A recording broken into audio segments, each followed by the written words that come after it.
Well, we are back, huh? We're back at the 9 Club, everybody. Today, we have a very special.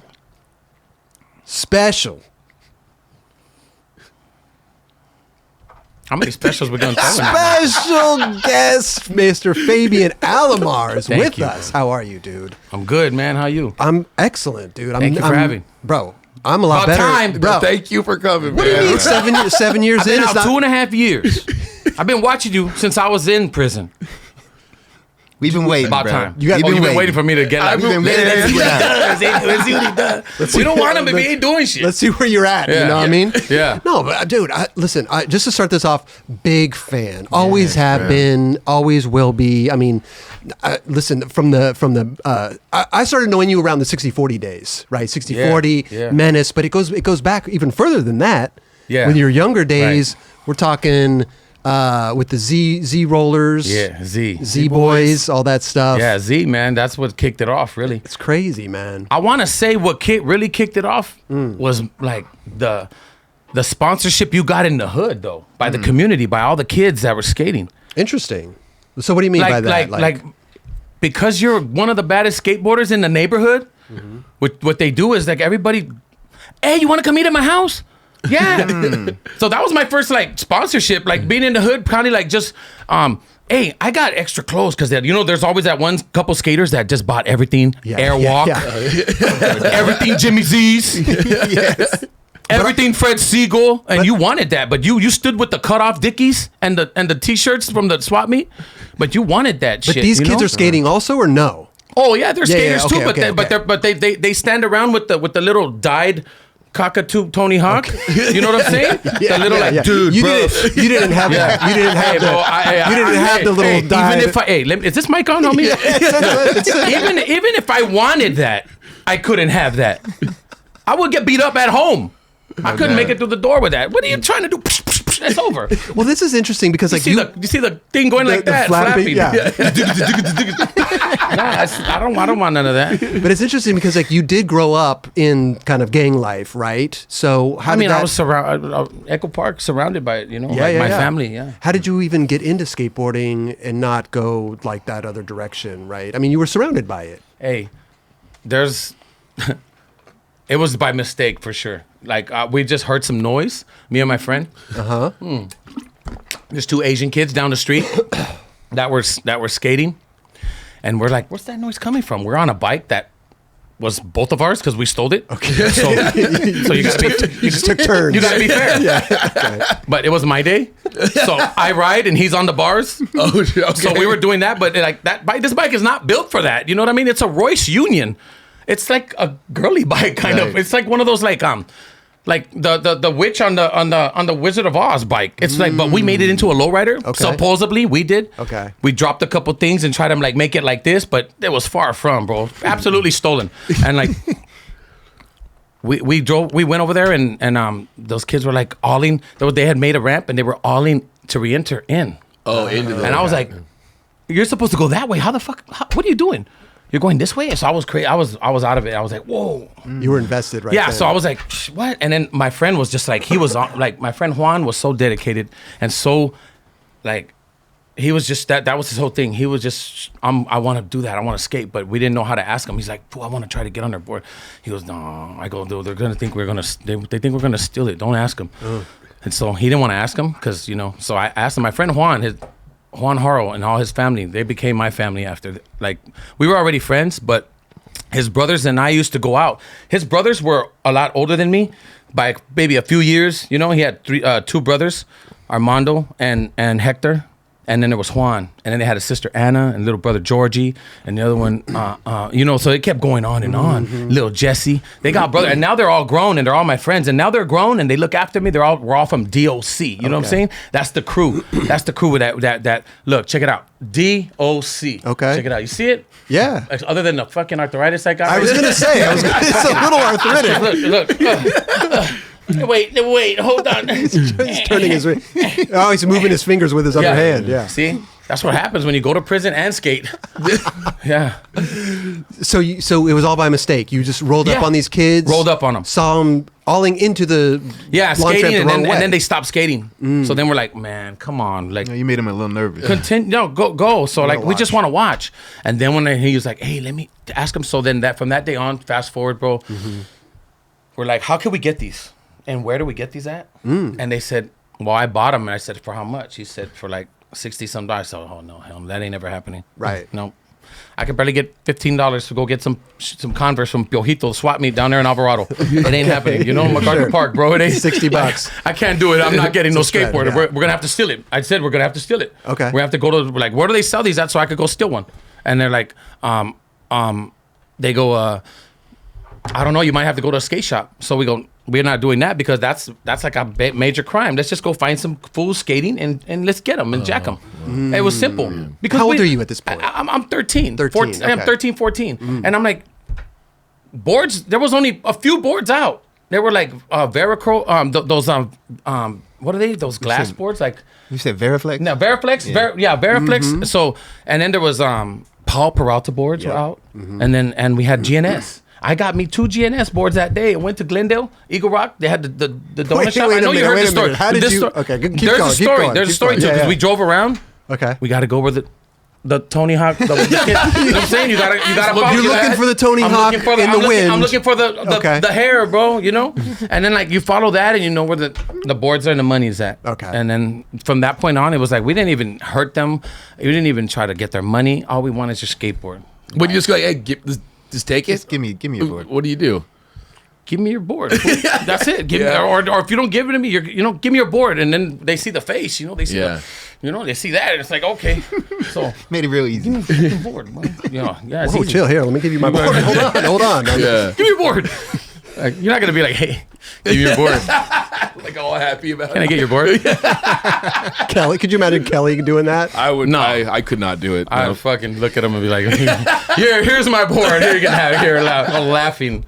I'm giving it to you. Here's $10. Here's $20. So you got 2 that day. That's what you said. Yeah, we all You got did. 2. We all came up like this. A bunch of them fell. I had like 5, but like they fell because I Okay. was running. I didn't know how to carry them, and they were falling. I ended up with 2. Homie had 3. My boy Juan. Wow. Threw them in the back of our little truck. We had a Ford Courier that we all took part in stealing the parts for and painting up because those are the Nissan days of Tommy's. You know, Rampart. It was like. Am I the only motherfucker that knows that song or what? What is it? Which song is it? Oh my God, he's white. Look, hey, you know those songs like "Weekends are made for fun." You don't know I know that which song? one you're talking about. Okay. I know Okay. which one. Yeah, he knows. I took him to Tommy's. I took this fool to Tommy's a couple of times. He knows. The hamburger place? The hamburger. Yeah. Look, the hamburger. Yeah. There's one in the valley. He's like, there's one in the valley right here. No, the original one on Rampart. On Beverly. was the okay, OG. okay, Yeah. okay. That's the Rampart. that's the They had one over here in Venice, but Oh. it was long gone. Okay, we're not gonna go there. Come on. Yeah, Man. it's cool. I love Venice, but that's not the original one. I'm just saying. No, nothing against Venice, guys. Come on, don't kill me now. So you stole your first board, and then you started to skate right after that. Yeah. And then that was it. That was Little it. by You were little, hooked. I got into it like slowly, and I just started getting better, and you know, Yeah. little things just started happening. Who was the first? Sorry to cut you Please, off. no. Who was the first like dude that you met that where you're like, damn, this is like who? Damn, you were like a good skateboarder. Guerrero, Nicky Guerrero. Wow. We chased him. We didn't even know him. We seen him skating, and we're looking at him, and he was in some little like spot where we were at, and then like we're just looking at him, and all of a sudden, it became like a mob. When we were like, all we were doing was trying to like talk to him and see him and watch him skate. He looked back and was like, ah, Nicky Guerrero. Yeah. And then I would later become pro and talk to him in Europe and tell him like, bro, I was a fan of yours and you were in LA. We chased you. He's like, fuck, I remember that. You know, Nicky Guerrero, man. I don't know if he's listening or whatever. But Nicky Guerrero, look, another one was Nadas. We chased Nadas down the mountain. We were like, we hung out like 30 of us skating, you know. We got beat up by like several gangs I won't mention, but like, you know, we were skaters, man. And there was only a few of us. Sorry to cut you off. There was a Nicky Guerrero and a Tommy Guerrero. So, but you're talking about Nicky Guerrero. Okay. He's a half pipe skater. Perfect. Yeah. Yeah. Yeah. Half pipe. Yeah. Okay. He skated. He's from Europe somewhere. Yeah. Right. Yeah. True. Tommy Guerrero, I would have known. Yeah, Tommy no G, doubt. come on. Yeah, it's Tommy G. That's all the day. boy, man. But like, it was Nicky Guerrero and like, you know, so that was one of my first like ever seen Encounters. a pro. And then I go to Venice Beach after that, and we see Lance Mountain, Cab, Jesse Martinez, The man. Block, Oh yeah, Cesario. I see Tim Jackson. I see Little Man from Venice. Like the amateur from, remember he was sponsored, Little Man? And Dino Campo. I saw all those dudes You skating. knew who all these people were. Oh yeah, man. I was like, You're keeping I up was, with it. I was like heavily into it because like I knew those dudes were bad, but I didn't know their names. But no, I didn't know their names at the time. But as time goes by and I get more plugged in, I'm knowing their names. You start to learn, yeah. Yeah. Right. And I'm like, oh, that's the dude I met years ago. Like yeah. I met him, but he don't remember. Sure, And like sure. Tim Jackson, me, Mark Gonzales, and Ron Chapman were leaving Sacramento, the contest. Remember the SAC contest where Mike Carroll wins? Yep. Did the switch kickflip over the hip with the trash can on top? Came in to re-enter. Mm-hmm. So we were all there when broke his arm on the ramp. Remember? One of the Who? some dude broke his hand. He has a father that skates, and he like skates a bunch of pool. Oh, I don't know. He hangs around like for Osley. I'm thinking they can't think of the. No, I'm thinking Osley. He broke his wrist at the Contest. He broke his shit, snapped it. Ooh. Yeah. So what's crazy is like we were leaving and we saw Tim Jackson with a like a runaway backpack, like one of those sticks and a little thing. He looked like that, bro. It was like he was out there and I'm not even lying. And we looked at it, I go, hey, that's Tim Jackson. And then Mark was like, oh, I know Tim. You know? So he goes and he does it, and then Everybody's got a Mark Gonzales impression. You did it pretty good right there. You did it good, yeah. like, dude, that's Tim. Let's go. Yeah. And so we did. I love Mark though, by the way. Don't Hell yeah. Of course. So anyway, no, people be like, hey man, don't be imitating me, fool. Oh, dude. No, I don't want that, but it never happened. Ain't nobody gonna tell me that, but just in case. Yeah. But I'm just saying, just in case. You never know. You never know.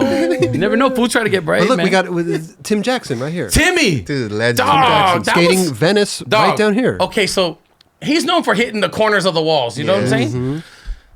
I just talked about him today, as a matter of fact, at the really? beach, bro. That's crazy how he's on TV now. And this is right down This down is there. this is him right down in Venice. at his prime, Yes.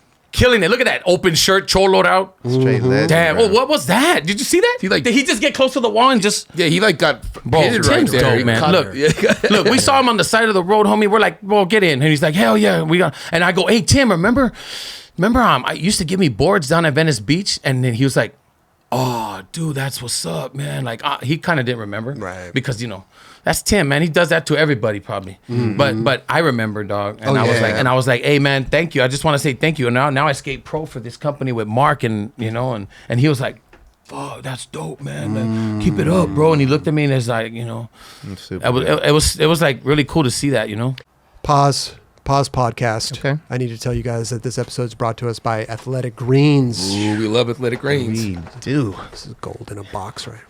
Love this stuff.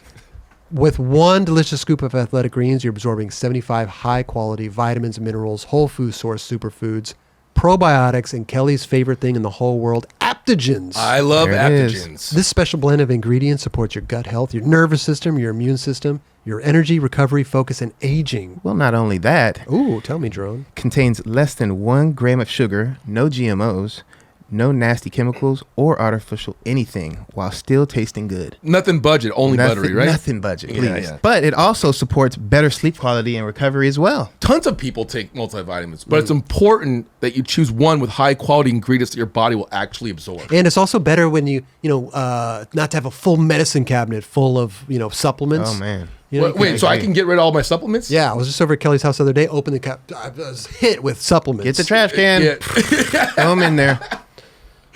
To make it easy, Athletic Greens is going to give you a free 1-year supply of immune-supporting vitamin D and 5 free travel packs with your first purchase. All you have to do is just visit athleticgreens.com/9club. That's NINECLUB.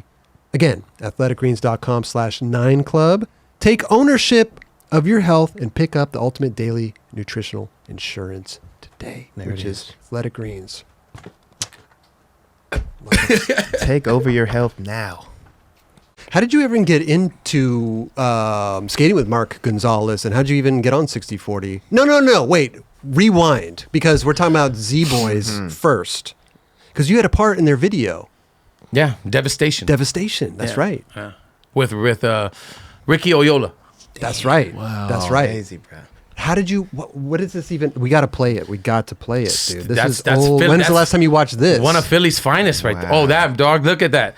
That's old, right there. That's dude. You know what? This is 1991. This is when they put you to go skate and you get like 30 tricks in one day. Look at that tray flip, bro. Yes. Look at that from side. So they're taking you to spots? You're getting took to spots? Look, I never did that before. I never did that before. All these things, look, never did that before in my life. Never did this before. That's the first day I did a lot of these things. That's too. So sick, dude. Like, you know, when you go there, because you can't do the regular routine, you got to up it. Yeah. When Well, you're you're gonna with go the film. people, right? Yeah. So I didn't have none of this that I've done before, but I was like, man, all this in one day, it's a lot for me. I slept like a champ that night. Wait, this is one day? Oh, look at the flannel. It don't change, Papa. Wow. It's the same. And like You got those back 781 foots. Dog, that was the Ramp Wilshire style, like Rampart skaters, homie. Come on, we're from Tommy's. We eat a lot of Tommy's. Well, how did you get on Zimmy? Look, that was like a routine I did at Lockwood back in the day. So good. Look at this. Look, Wow. so they took tray flip over the thing all scanless. Look, scanless tray flip over the thing. I love it. How'd you get on It was how super did you- scanless Yeah, though. so Like good, drag bro. this shit. How did you get on the team back then? That day got me on the team right there. Butch Sturbins and all them. They at first they were trying to like Butch came skating with me and then like sizing you and up. yeah, but come on, dog. I showed him what time it is. You know, Okay. they try to run me, dog. So they you try to didn't- and I took them to spots and everywhere we went on their spot, I skated. But we got love for each other. Like we weren't hating on each other, but at the end of the day, he told me in a hotel. Butch was like, "Hey, fool. You're on the team, homie. You're you straight didn't- up." you And I didn't- was like, he tried to like recruit a motherfucker back, like, "Hey, fool, we're gonna fucking go skate. We're gonna wear flannels. We're gonna wear t-shirts. We're gonna wear our hats backwards, and we're gonna power slide everywhere." And I'm like, "Yeah, that's what's up."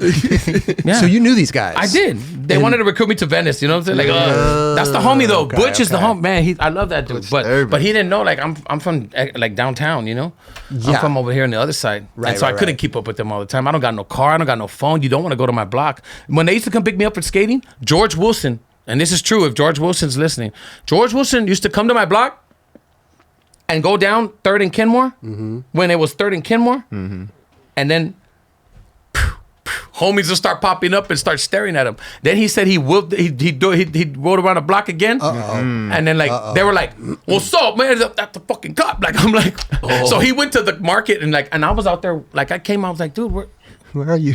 bro, I'm supposed to go skate. What happened? We don't have phones. Of course. we don't got a phone. We don't got no course. pagers. We don't got nothing back then." And he's circling the block. And he- That's not the come thing on. to blonde do. hair, red skin, blue eyes, Right.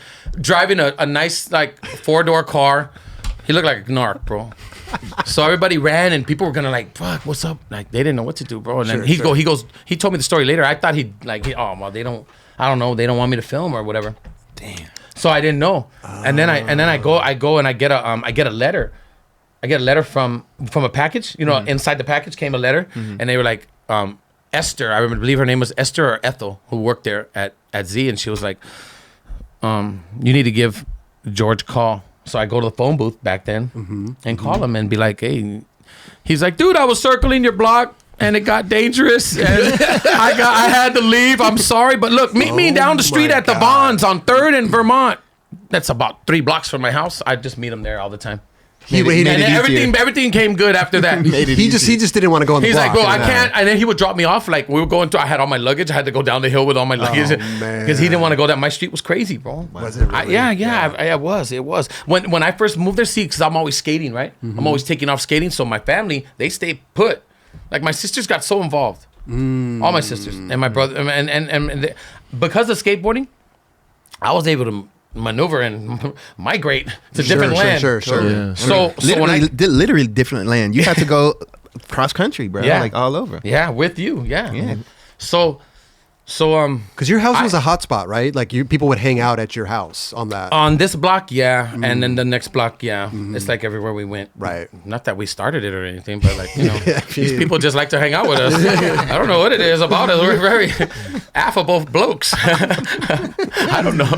But I guess so we what happened is that became like I came in one night and there were some old man with a snake around his neck.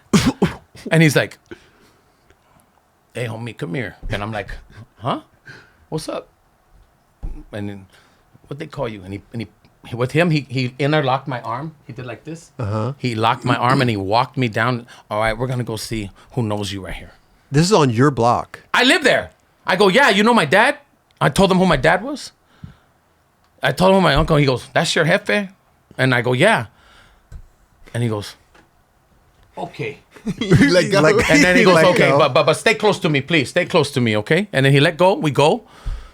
And then we get there and he asked the homies, the younger ones outside. Yeah. Oh, yeah, that's... And he came back. He took off the snake, had it in his hand. Con permiso. Hey, but I'm like, it's cool, man. I live here. And he goes, hey, tell your dad I said, it's cool. You know, all right, now I know who you are. I got you, mijo. Like, mijo. You want to fucking have my ass on a rotisserie right now, and now you're calling me mijo? Ah, all right, dog. And that's just how it was. That was life back yeah, then. but because they don't know who's coming in and like Right. they don't know who's coming out, and like they want to. There's taxi cabs, bro. There was taxi cabs at one point. Me and Joey could tell you. We're at my house. Joey Suriel. Joey Suriel. Yeah, we'll go to his house and eat. We'll go to my house and eat. We'll go to my aunt's house. We'll go to his cousin's house. We were pigs, bro. We skating all day and just eat. We were hungry, bro. We starving little kids. We were all skinny and shit. We're hungry, dirty. Like we had duct tape on our shoes sometimes, you know. We had the shoe goo, you know what time it is. As far as going to Chinatown, stealing shoes and sizing your feet up, man, they don't fit. You're skating with crunch toes, because, you know, because like Chinatown, you know what I'm saying? Man, here I am with big old fucking feet, bro. You know what time it is? A big feet too, right? Yeah, big shoes. You know what they say? Big socks. Extra large. Extra large. So Joey was at my house one time on top. We're sitting there eating, and then we hear, and we're like, oh shit, it's coming from like 3 apartment buildings down. And we were right there, and everybody starts scattering, and we go in. My mom comes out and gets us and keeps us there all night. And like, you know, Joey's mom had to come and get him. Wow. Jeez. So just Pretty that- bad, bro. Yeah. Pretty bad. How did you What meet was it? Joey? How did you meet Joey though? Through skating or? Bro, I met Joey on a block that we were all chilling on. There was a lot of us. We were deep, and like I thought he was from another gang. I thought he was from a different like area, and we were like, I don't even know that kid. Like, you know, he looked weird to me. He looked like different. You know, he had a long tail. You know what I'm saying? Ponytail, yeah. Long ass tail. Yeah. Too cute for me. I'm sorry. You're too good looking. You know what I mean? Joey was very like handsome, and all the girls All like tall and handsome and shit. Like Long tall, hair and shit. and then he becomes all buff. I'm the one that did all the time. How did he get all swole? That's crazy, bro. Bro, So big as Joey, fuck now. yeah, but back then he was all like Yeah. string bean Joey, Yeah. tall. That's before he got into but he the- still had the good looking face and the nice teeth and shit. And like You're all mad all the about girls it. liked him. Not me. No, I'm joking. Hey, no, I ain't lying though. I'm serious. I think I'm lying, fool. He did. They all go for him first. Yeah. It's all right. So how did you become friends with him? then? Whatever. If you thought No he hard was, feelings. Yeah. So you just met him through skating. You just didn't like him at first. That's all. No, I just didn't know who he was, you know. And like me and my boy Juan Harrell, that's my boy. We grew up like tagging together, and Joey would soon be part of the clique too because we got him in. But me and him were like those brothers, like you know, those like Hacksaw Jim Duggan, and like we were like rugged, and we didn't care. Right, We'd sleep right. on the street. Right. We know, and Joey had to be in at a certain time. But Joey had like, you know, he had like a curfew, and we used to get him home on time. And we used to hit his name up on the wall. My homie did, you know, and we all did. We all looked out for each other. When he had fights at school, I went to go and help him. Well, you're talking like 14, 15 years old, right? Talking about 15, 16. 15, 16, Yeah. okay. Well, yeah, all that, yeah, Yeah. from there to there. But Joey had beef because he could, like, girls liked him, you know. But he was still like young and small. He got the jealousy So beef. we went over there like big brothers and go get him. Let's go get him out of school. I went by myself a couple times, and then like Joey, I walked with him and his cousin down, you know, because plus I didn't have nothing to do. You know what I mean? I didn't go to school. Yo, no, you Yeah. didn't really. I didn't go to school like that. Hell no, I didn't go to school. When did you drop? Did you Homie, drop what out? you trying to say? I'm done. No, not at all.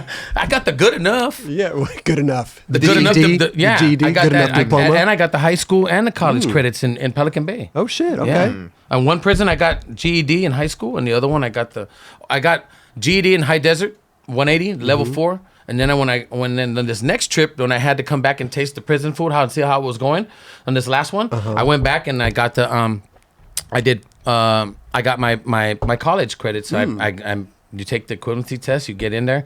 Those of us, like, it's just a community college coming down, Lassen, for High Desert and for Pelican Bay. It's like Del Norte. So there's Redwoods, College of the Redwoods, homie. That's where I belong to, fool. Okay. Straight up. Okay. Yeah. What year did you not stop going to school? Oh, shit.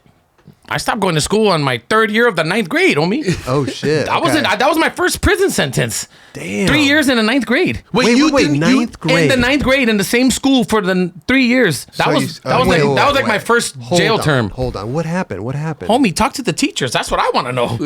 What happened? This was in That's what I school? was saying every time they held me back. What happened? I don't know what I'm happened. doing my thing. Bro, I'm doing my thing. I'm showing up. I'm eating with everybody. I'm like hanging out. I'm not doing the work, but I'm doing my thing.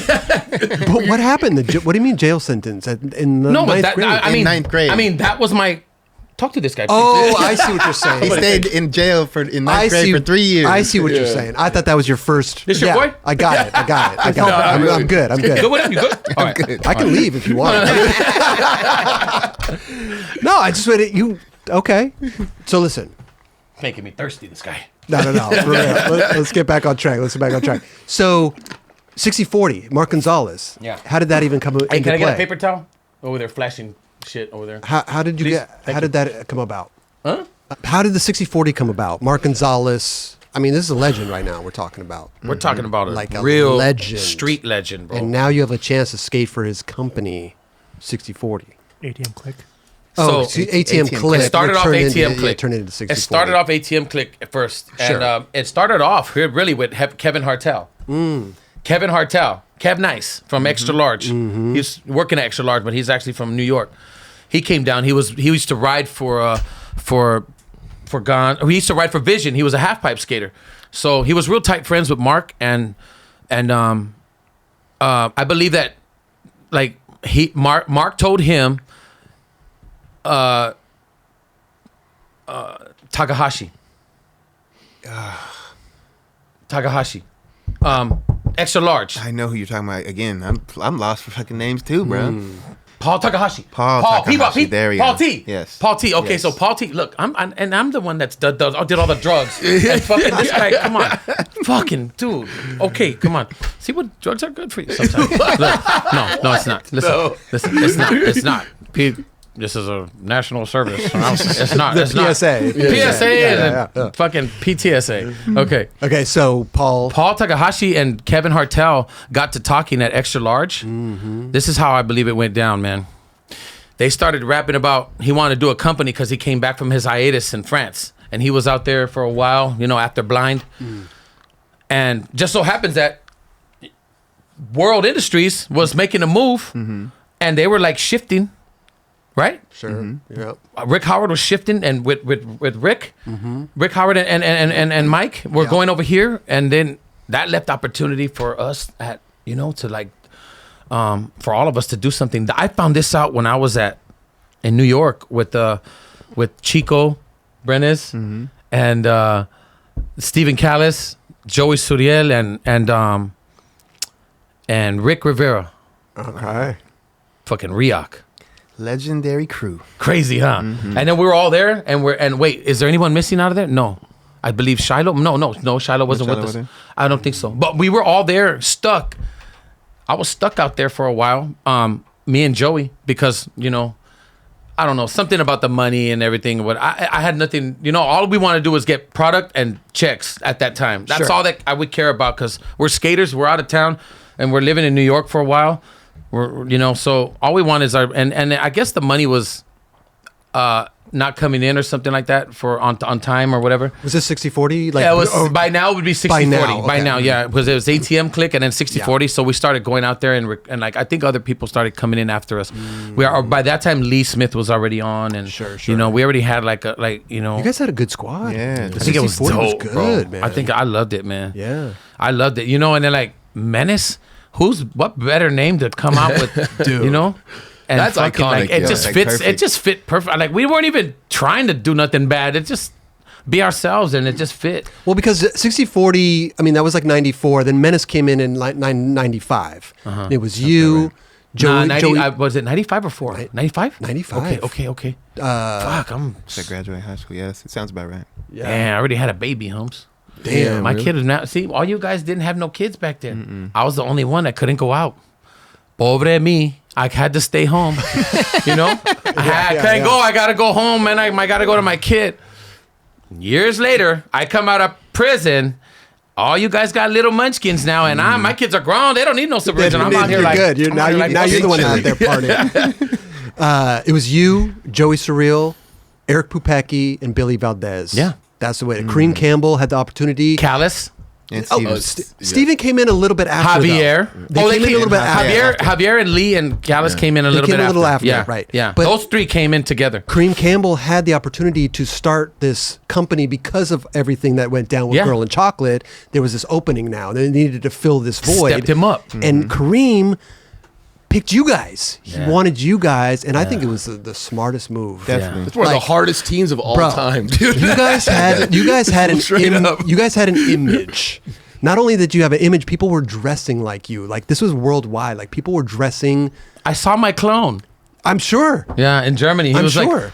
like, he came to me and said, he didn't know how to say it. So he was like, Hagen-Dazs, Hagen-Dazs. and I was like, I didn't know what he's saying. Right. And I'm like, what's up? He's like, Hagen-Dazs, Hagen. And I'm like, And you're looking at yourself pretty much. and he's like muscle shirt, bald, and he's got a little blonde mustache. yeah. Like, hi. I'm like, okay, bro, what's up? He's like, they're saying that he's you. That's his you. This Like, he's the- you here. He's the you. And like, you know, I was like, oh, so he's me. And the other kid must be Kareem then, because I saw a tall, big black kid. But and I'm that's like, what everybody was dressed. yeah, everybody was we all- wearing we the all had- Menace uniform. Yeah, bro. Yeah, sure. That's pretty much what. I thought it was like one of those like 100%. it's a salute to us, you know, and that's dope. 100%. We should do it again. But you, I mean, you guys did have that image, man. You know, you had that image of like, you know, being like in the beginning of When we beat up Matt. Naylor. Yeah. No, I'm joking. I know. Matt Naylor, but yeah, we got him, dog. Yeah. But he came by Flossie. But see, remember? nobody. that You was want to too come by? funny, Hey, bro. don't. That's what you don't do. Come by and say you bought the thing that we all wanted to buy. Yeah. But you got it first and snaked us. That's what you don't do, homie. You know what I'm saying? Got him on film. Prison rules. So that was in the beginning of 20 Shot Sequence. Yeah. That was the Menace We part. had prison rules back then, homie. Yeah. Yeah. But see, people on the outside looking in, they don't know that Yeah. it's your friend. Yeah, they just think it's some dude. Oh yeah, at Lockwood that you guys are. Me and Joey look like we went hard. Oh, on yeah. it. Yeah. Oh, yeah. But that's the way we played. Yeah. Well, I remember going to Lockwood Wow. as a kid, and I would be scared to go in there because I'm like, I've seen the fucking 20 Shot. I've seen these Oh, guys. you went after 20 Shot. Yeah, 'cause I was like, this. It was kind of a crazy neighborhood at that point, right? Wait, That here was we go. the This is, den this of is the thieves, bro. beginning That of- was the wolf den, bro. Yeah. Hey, the homies up on top of that right there would be smoking P dogs and asking really? me and Joey and Billy. they're cool. No, like, who, anybody we could jack here, fool? We want to buck somebody up. I'm like, those are all our friends, fool. And there was guys from like Pasadena we didn't even know. Well, didn't your uncle have the in with Yeah. these guys, and Yeah, he gave this you is- guys the okay to skate yeah, there? but the homies still asking, you know, like, because that's why they're asking, because this is their neighborhood. They don't have to ask. You understand? They don't have to ask. This is their backyard, homie. This is actually so. For them to ask means like they respect my uncle's word that much. My uncle Shark, rest in peace. oh wow. He died when of overdose fentanyl while I was in Pelican Bay the last year there, right after Kobe. Oh wow. Right after Kobe, right when pandemic, when the whole world went crazy. Yeah, my uncle was like, he just, you know, but he's the reason why. My Uncle Shark, he's the reason why from La Mirada. Anybody could probably skate there. He's the reason why we were there to skate.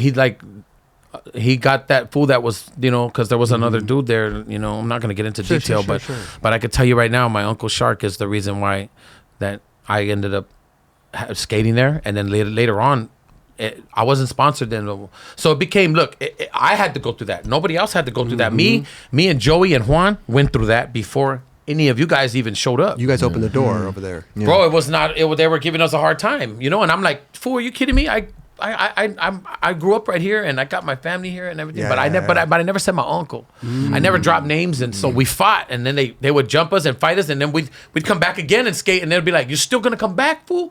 Lucky they didn't shoot us. Damn. Lucky they didn't. But this got so serious that we were at Subway one time, and we were eating, and those fools came in, and so we all got our boards, and we were like. And then, you know, we used to carry ice picks and shit. Used to, not no more.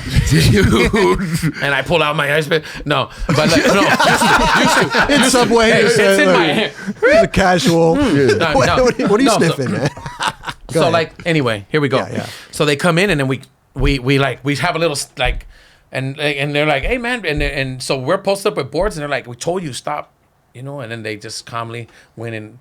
And then like they left. They were gonna fucking try to beat us up inside there. You know what I mean? Like that's how it was. Until I had to get my and then so during those days we would go to Los Feliz, bro. Okay. Los Feliz was that play, but we wanted Lockwood. Lockwood was. But it dope. was hard. Even as before skateboarding even got big for me. Before anything, it was impossible to skate sometimes Lockwood because of that. Wow.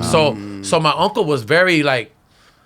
I came home with a little thing on my eye, and my mom's like, "What happened?" And like I go, "Nothing, man. Like that's like I like some fool where he skate because like that never happens to me, Like and so anyway, she's the one who told my Uncle Shark, and she told my Uncle Shark. I don't know my mom's version of it. I never told my Uncle Shark nothing. My mom told my uncle, and then all I heard was from him saying, he told my mom. Oh hell no! I'll go down there. I'll go down there this week and fix all that. So what they did was they invited that guy because there was just one dude, big guy. It was carry a radio. Oh really? I ain't gonna say nothing else. Big dude, and my uncle invited him to the park. Homies there, talked to him. They beat the shit out of him, and then he was no longer allowed around there no more, and he had to move and go away. Why wouldn't you talk to your uncle about this? Cause I'm a man, homes. I'm doing my own thing, and I don't need to. I don't like sporting nobody else's jersey unless I have to. Gotcha. It's like, why would I want to? Like, I want to take care of things myself as a man, without the always calling that lifeline, like help. Right. Yeah. And at the time we were like all trying to prove ourselves. We were younger and we didn't think like today, man. Like it's a whole nother ballgame today. I would never. I wouldn't even put myself in that situation today to allow myself to get into like a physical altercation because I have 2 strikes. It's not because I'm afraid. It's because I'm smart. Because if I don't react like that, then I won't be here doing this. I won't be doing nothing that I'm doing right now. And I got a lot of really great things going on right now. Yeah. Which we will talk about. Yeah, we'll get into that later. We're going to get into it. But we're on the Menace thing right now. Menace. So, which is the best. Man. The best. I mean, you guys... So Lockwood, okay, let's get into the Lockwood thing. So your uncle made it possible for not only you to skate there, everybody. but kind of the whole skateboard industry. The reason why that whole contest was there, that Rob Dyrdek pulled and everything. Remember, it was like a DC thing, or I don't know what it was. Did they have a contest there? Gino did a backside flip over the whole table thing. They did. They had something. I don't know if that was for that. What was that? What was that for? That was just later on. That was just skating. Just skating. Yeah. That was right. I think. So oh shit. So wait, they did have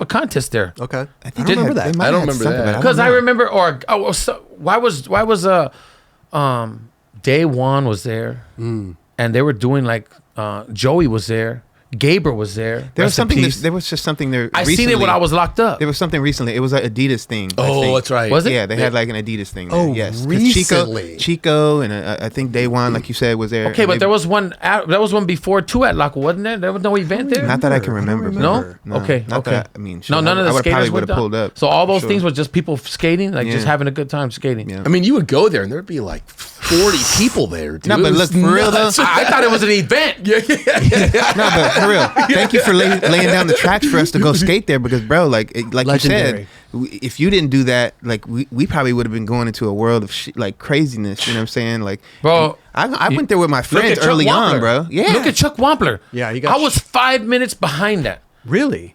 What happened to him? Bro. He got shot. He got shot 5 times. Yeah. What? And now he turned to be a cop. He turned out to be a gang enforcement cop, like he's like narc, like on the streets. Yeah. You know, because of what his experience. I don't blame him. Who could blame him? But the experience from getting shot there because they just went in to go skate. I don't even know the backstory. They went in there and it was on a Saturday morning because I remember Jody Morris was at Joey's house. We all met at Joey's house because he had food. You know what I'm saying? It all you ain't circles going to back my around. house. Food, for sure. You ain't going to my house, that's for sure. We both live in bad neighborhoods, but I live in the worst one. Okay. Plus, there's no food. You're going to go to Joey's, you're going to eat good stuff. You know, like right there, we got too many people in my house. There's too many heads, man. You walk in, you're playing football, like, you know? So you can't do that, man. But we Jody picked me up on a Saturday morning and I'm sitting shotgun. Joey's in the back, and we're on our way, and we see cops flying down Virgil on their way to Lockwood. Wow. And like we're like, oh shit. And we look at the helicopter and we're like, that looks like Lockwood. Jody's like, yeah, that does look like. As soon as we get there, they're blocking off the street. We made a turn and like we don't know. We just see yellow tape and all kinds of stuff, but we had no idea it was Chuck Wampler. I just knew that something happened. I thought it was a gang thing. I thought it was a gang thing because that happens all the time there, and it was inside the school. I'm like, oh, that might not be a gang thing. I said that's inside, bro, not outside. Unless this fool shot from in there, outside from in there, like to the gangsters. Outside, but gangsters really don't wake up at 9 a.m. unless you're tweaking. You know what I'm saying? You know what I'm saying? You're off that fentanyl or some shit. You'd be tweaking out to like 3 days in a row, maybe. Crazy, but they shot him, and we had no. And I was like, damn, we're literally like 5 minutes behind it. And they were in the school, or they were outside no, it was the school? out. It was inside the school, and they had a the ambulance. There was like all kinds of. We had to leave, bro. We had to leave. It was like crazy. I mean, he shot 5 times, bro. They took it serious. No doubt. Damn. Yeah. I wonder what the mishaps was. I don't know, but they asked him for a camera. This is what I heard from the homie side.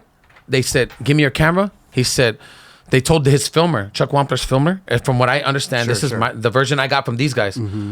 We tried to get his camera.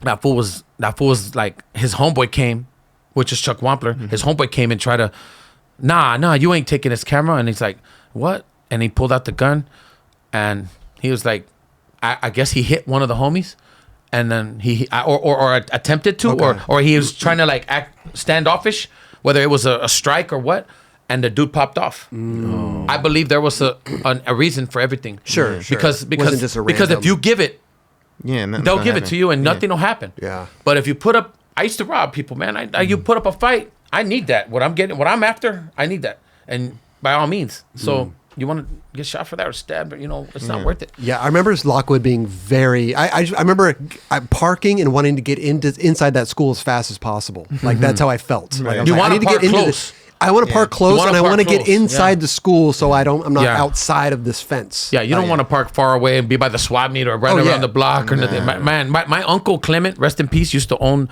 a car dealership there, and they used to, not a car dealership, a mechanic store. He used to own it back in the day, and he did really well for himself. So I used to be there when I was a kid, not even know it, like a half a block away from Lockwood on Santa Monica and Virgil, right in the corner, across the street from the 7-Eleven. I was always right there. And didn't even know that I'm like plugged in and tied into all the. I used to play baseball for Bellevue Park. I played baseball. I pitched the first 3 innings and hit 9 people with the ball. I swear to my mom, the whole team wanted to get me. Honest to God, the whole team was waiting for me, and my team was like, "Dude, they're gonna try to kick our ass too." Like I was like, "Dude, take me. You got to get me out of here." I couldn't even make it, dude. I remember playing basketball for them. I made a basket for the other side instead of my side. I scored a goal. I scored a goal in soccer. I was bad at it, but for the other team, I swear I was good, man. I used to play for the league. Me and Julio and Rudy Johnson. Okay. Julio De La Cruz, Oh, man. and Rudy, Yes. and probably Paulo Diaz, Okay. and his brother. We all used to try to get into leagues and skate for a time when we were doing stamina. Remember? Oh yeah. I was doing stamina with Julio, and he made me the team manager for Tracker Trucks and stamina. Like I was just doing like, dude. I don't know if I was plugged in with like some. If it was like corrupt like miniature cartel shit, because I don't know. Julio's crazy. Right. He's living on the Rosarito right now, plush, where everybody sure gets he killed is. around him. He's like this. Yeah. Nice. Vacation time. Yeah. And Shout out to Julio, There's man. there's like man. major drug deals and like cartel wars, and he's like, yeah, come to my house, come visit me. I'm like, I ain't going to your house. He's Yeah. great, man. Yeah. Julio's great. Wow. So yeah, I mean, you definitely opened the door for that No doubt. area, Lockwood. Do you know how? I mean, it's the most iconic skate spot ever. Yeah. You know what I mean? One of them. It's one of the most. 100%. What about 100%. beneficial? Now Beneficial. Jaquan. Yes, sir. Yes, Yeah, sir. it's a big and like you were research. saying, Los I mean, Feliz. I still also. call it beneficial. Benny. Let's go to Benny. Yeah. Well, it's cool to see that footage of you back then in that last video we just watched. Yeah, that was skating the Benny. little rail, Yeah. rail there. Yeah, Yeah, that was first time trying it right there. And the little nose bunk off the side thing. First timer right there. I was just like, man, what could I do? What am I gonna do? I gotta start thinking, It Like, worked, this is though. my first spot. Before I even knew you guys, Yeah. before I met anybody, I'm on my own right here. Like, shit, I gotta pull out some Hey, street Beneficial shit is gnarly too. you know? man. Happened, though. Like that thing was gnarly. For sure. Benny, yeah. what was it? Dude, we used to ollie over the stairs and land on a little piece of cement and then roll into the grass and then eat it at night. Right. Dark, fighting security. This is back when it was like unfriendly to be definitely. a skateboarder, bro. Sure. And skateboarding was like supposed to be a crime. We made it a crime, motherfucker. You hit me and it's gonna be a crime. Oh man. Remember that dude pushed me? After the fact. Remember that after the fact? Yeah. The frontside flip, Becky to 180 nose nose grind. grind, I yeah. was hooking it. I wasn't grinding, but I was sticking it and going, and then jumping off, and then it was sticking, and sometimes I miss. I'm with Jason Dill, Pupex, Sock, who else? I think there was somebody, a few other skaters. I don't know, but we all got it piled in. Security comes in, clotheslines me. I fall out. First of all, I begged him. I begged. I begged this dude. Hey, can I do this, please? I'm hooking this. I feel stupid now that I asked you, and then you let me go, and then you give me a like a late close liner, like a sucker punch, sucker liner. Man, crazy as hell. I got up and I just I saw like a demon. I was like, I'm gonna kill you. And I got my board and just whacked him. Boom. And that one hit, he started doing the worm. Okay. Yeah, He started going twitching. back and doing that. Sock got it all on tape. We went back to Pupex and Keenan, rest in peace, Pad, and Silver Lake to go watch it. And Pupex is like, hey, yeah, and I said it. Pupex said, no, man, you can't come in for doing that. That's like, you're always doing this shit everywhere.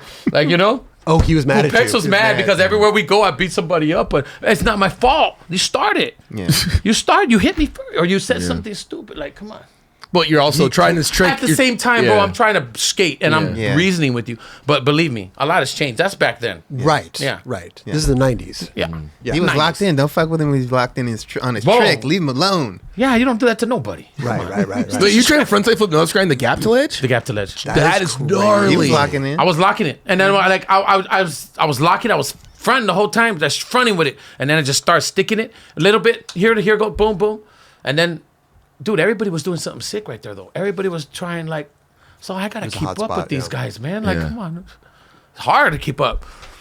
That's You were what's doing your not- thing, though, Faves. Real talk. That spot's hard to skate. Still to this day, I still don't understand how people skate that thing. And he clotheslines me. Yeah. You ever been clotheslined on your skateboard when you're concentrating on a trick and all of a sudden, Not like that. Nope. No. Actually, never have I gotten clothesline on a skateboard. But that's called respect. yeah.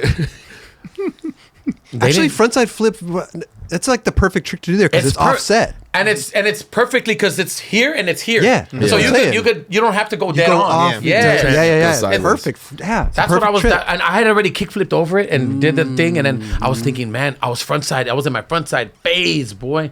Frontside everything. Okay. I even tried to frontside on my baby mama at the time. No, I'm just, no. But like I did frontside everything, you know. watch, Frontside. What was the first trick that was done on that you can remember? I'm trying to think. I just saw it in Trilogy. Was the first video I ever saw. One of them. And I saw everyone skating it then. But Trilogy was dope. yeah, Hell dude. yeah. That's gone. Yeah, been gone. Oh, The Hollywood. But I just. Bills. The reason I'm playing this because we were just I talking love about Pupex. Pupecki. Pupex is I dope. just saw him at the beach recently. Yeah, he's dope. I love him, man. The whole team. I don't really know Billy Valdez, but I was such a big fan. Yeah. I was such a big fan of all you guys. And There goes Sock's car. Remember that little blue the beater? little blue, yeah, The blue beater? Yeah. Dude. Look at that. That happened like the hard way over the thing. Yeah, That's yeah, dope. Frontside half cam, let's go. And Look, Joey, be real. Joey, be real. because here's the thing that we got to think about. I love Joey, man. I haven't talked. I gotta Jim talk to Tebow's Joey. calling. Remember the Jim hair? Tebow. Remember the hair? Remember the hair? Is that Jim Tebow? Jim Tebow. Get You want him me to on the answer line. it? Get Call on him, the bro. line. Just call him. Look at Joey. Oh my God, nollie, kickflip, 180. Bruh. I'll hold Jim Tebow. Look, that's deep in the hood, right there in the part where you don't want to off the side of that. Now it used to be bad. Now it's cool to skate. There's a frontside flip. Yeah, You had a right really there. good. You had a really good frontside flip, man. Definitely. Yeah. Well, here's the thing. Pupex, man. Menace was only.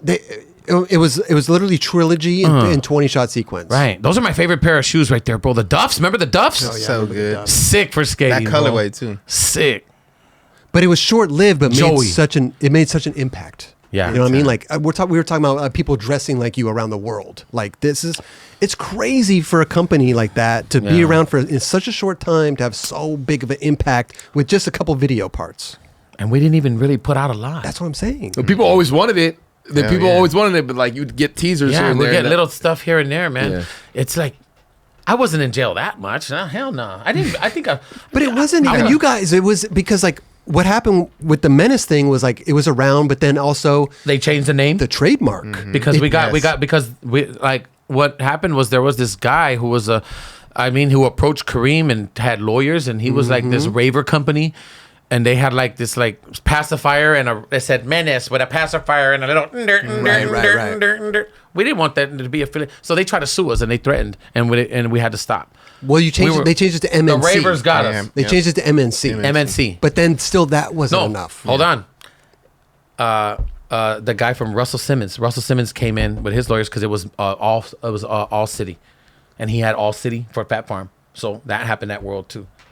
Also, Russell Simmons' lawyer came deep, bro, and they it was shut that down. It was MNC and then all city and then City Stars. Why did MNC get shut down? I don't know, bro, but because I think it was still the Menace thing. I think it was still too close to whatever. It was. So I have no idea, bro. But Kareem will be a good one to have on this little table. And that's what sucks because that happened to a lot of companies back then. A lot of companies, it was just the Wild Wild West. They would name a company. And look, then that's gone. They would try to do the trademark stuff later. Do you remember the Hare Krishnas used to dance right there? Back in the day? Yep. That was where that whole spot is now a mall, bro. That's all the shopping center. Bro. Hey, look, I just did this trick for the first time in my life this time right here. Landed it for the first time in my life. Never tried it before. Never tried it before in my life, ever. Oh, switch nose. This one. Never done it. Love it. That's the first That's how it first happened, try. though. At that time, that's how it was happening. First try that, and I was stoned as hell. Stoned as a motherfucker. Well, I always wondered why Kareem. So Kareem had developed. Look, switch flip. Did this to the first. Look, I'm sorry, Kelly. Good. Look, Paul T's filming this. Paul Takahashi. He filmed all this. I go, dude, you want? I go, dude, right now. Well, let's go. And he just came and filmed with me, and he just started filming. Look, front side up the curb, and I'm like, oh, Paul T, what's up, Paul? Whoa, shit. So he keep going, and then he's following me, and then I do this little kickflip over the thing, and then I'm like, okay, I don't know what I'm gonna do now. Just come follow me though. And then like, thank God there's a bum right there. Because I would have been stuck doing something boo boo, you know. Well, how come Kareem? So Kareem developed this team, right? How come he never came a part of it right away? That's a good question, homie. I think he wanted to see what we were doing first, homie. Yeah, you know? Like, he's a little sly dude, you know. Kareem is like a business-minded man, you know, and I believe Kareem had like good intentions to always come in, but he wanted to make sure that he was secure and we were secure, as he was the head of everything, and then doing it from outside so we could so he could generate, and then he could use that for Menace. Whatever he's doing on World, we all knew he was gonna come over. Yeah, okay. And cross over to us, but just was that said or was that just that okay? So that was said to us. Got you. He was going to come we in. told him what's up. We told him we be in hotels blowing and shit, and we're like, what's up, fool? When you gonna come over? And like, man, hey, look, there's a time and plan and place for everything. We got the plan. You know, Kareem is very good, man. With you know, we would go to New Orleans and Rodney wouldn't know how to talk to us. He'd be like, Fabian, can I talk to you for a minute? You know? And I'm like, he's like, well, you know, and his feet would be all like this and shit. And I'd be like, Rodney, what's up? He's like, and he's like, walked. I'm like, I go, what's up, Rod? And I get him, and he's like, he's all jumpy and shit. Like, I'm like, Rod, what's up? He's like, you know, there's been like, I don't want too much complaining here at this hotel because we have to come back next year. And like, I know that, you know, not you, but everybody here is making noise, and we were the only motherfuckers making noise. That's exactly how he would do it, bro. That's like it's not so you, perfect, but it's bro. like, and just you know how he is, like. That was good. Yeah. That was just like him, Yeah. bro. I heard rumors also that Shiloh was going to come over. Did you ever hear about Yeah. that? I heard rumors that he was going to go over to Menace too. And I heard Stevie Williams. We wanted all these guys, but it just never worked out, man. I don't know the logistics. I don't know the politics or nothing like that, but I feel like once the name Menace was gone, then it lost something. Right? I think it did. You guys were there still. I think it did. No, we of course, but we needed that original name, bro. It was it's what everybody fell in love with and what we 100%. fell in love with. For sure. Even when it was MNC, people were still Menace, Yeah, Menace. And then all of a sudden, All City, and you're like, what is this? The hell? It's different. Yeah. But it's the same, but it's different. I don't understand this. Yeah. And then new writers started, and then City Stars, Paul Rodriguez, and all the, everybody started coming in. And then it got really, like, that's around the time when I started winding out and going down. You know, the skateboarding was always there for me. and I thought it would always be around for me forever, but there come, every good thing comes to an end. Sometimes you have to, like, it's just age or your capability of doing it. Like, we get older, we can't do it no more. I never set up for the future. I never saved money. I was never like, I couldn't. I wasn't making enough to do that. I was making just enough to get by. Believe me, it was good money. But when you're no money management, sure. Well, let me because this was 20-something years ago, right? Yeah. So I'm trying to guess in my head, like, because Menace was huge. We're talking about worldwide. People were dressing like you. I mean, they were selling a lot of clothing. Like, they were selling a lot of shit. What were you getting? Like $1,500 a month, $2,000 a month, $3,000? About like, yeah, it started off really like Probably lower high. than that. Oh, okay. And then it got a little bit better. And then went down. And then it went down. And then it's like, I was told it went down because of, I was never making as much as you guys. I knew because Guy with me would talk. And they're over at Girl. Yeah. Yeah. Because I think they just have a sick reputation and it shows. The skating is what people want. Your personality can only go so far. You have to show and prove what you got to do. Definitely. So we kind of lacked on that part. I believe somehow, maybe it was the herbs. Maybe it was the partying. I don't know, because we did a lot of that. Yeah. Sure. We've chased women and chased like parties and just did, like, we didn't really. Well, just being in the Hollywood scene, it'd be easy to do that, and everybody knew everybody because skateboarders were cool as fuck, and everybody had like cool situations at clubs and like, you know him? Oh yeah. We knew Jackson. Yeah. And we knew everybody, all the big club promoters in Hollywood that the clubs that we need to be in, like was Las Palmas and the Athletics Club, and the Athletics Club and the ones down in Century City, a Century Club, and we were doing all that. Like we had Melrose locked up because of Brooklyn Projects. Oh yeah. Remember Brooklyn Projects when it was Brooklyn House? Yeah, with Dom. Yep. Bro, that's my boy Dom right there, DeLuca. man. Still Then there, holding it down. And still. Yeah. And then like I've always liked this with LA Skate Dave. Oh, Dave. Yeah. None of us would be. Man, I don't know how you smiling because you took a lot. Hell yeah, you took product over there to get money too. Fool. He helped me survive, bro. for so many people. So We'd be passing each other in the parking lot. Like, hey, what's up? How you doing? Hey, how you doing? Hey, how you gonna doing? use that? Let me get that. Hey, you got anything left? Yeah, here. Like, here's some Proddy. He had some garbage ass prices, but I mean, his prices he was were always like, there. You wanted to choke Dave out with those prices, but look, that he was the only always guy there. doing it. Yeah, no doubt. Yeah. Yeah. Otherwise, you'd have to go to like every skate spot and try to sell one by one. And it ain't happening on a Friday. You're trying to go out and get busy. Yeah. You You ain't going do to your Las thing. Palmas. You're trying to do we're one-stop going to Las shop. Palmas, homie. Gee. And then we all get together and just, man, I would be with these guys like in Frisco when the Frisco contests were all I know is there was a Big Brother magazine. And I'm looking for this clip. Everybody who has this clip, man, look, I'm looking for this. Please send it to the 9 Club and then they'll get it to me. Okay, what is it? It's the clip of me doing the nollie backside 180 flip over the pyramid, from pyramid to pyramid. And on that, and there's 3 clippings or 4 clippings. There's the dude with red hair that was a clown, Simon Woodstock. Yeah. And then that fool was cool as fuck and he could box. So Simon Woodstock, Sean Sheffy, me, and somebody else down here. I forgot who it is. But is this in 411 maybe? Is this back to the city? Big Brother magazine, back bro. to the city. Oh, Big Brother. Back to the city. Yeah, but it's Big Brother. But they covered. They covered it. Yeah. That's when Kareem jumped down from the he did like a, like, you know when you tie your legs up and jump, bungee jump. Yeah. He asked me if I want to do it. I was like, hell, got me, man. Yeah, I ain't doing that. Bungee jump. Go bungee jump, fool. Give me your wallet before you go, bro.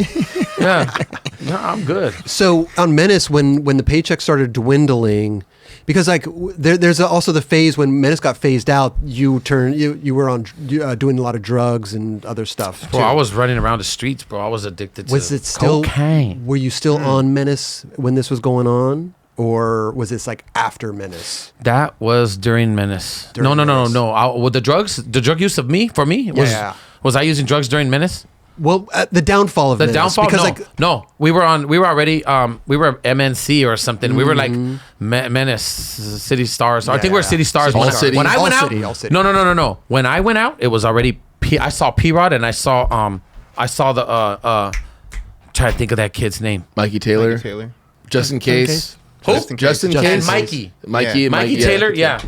Was it Mikey Taylor or the other one, Long? Kevin Long. Kevin Long. Spanky, yeah. I'm all Howie Long from the Raiders.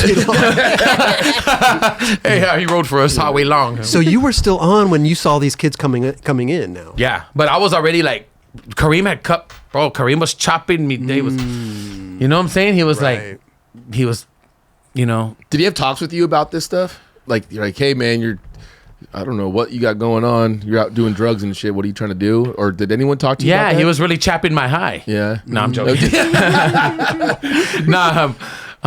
He's bringing me down. No, but I could imagine that it would have been hard for Kareem to have those conversations. Yeah, you know it was, bro. Because he's literally like, he's one and the same as you. You know what I'm saying? Yeah. Like not like partying like that, but he's going out having fun and doing his thing too. Yeah, you know what I mean? but so to have that conversation, but the decimal points on his checks is way different than mine, No doubt. Papa. Let me tell you. no doubt. You know, we're making different monies here. Yeah. So he's got the title of something.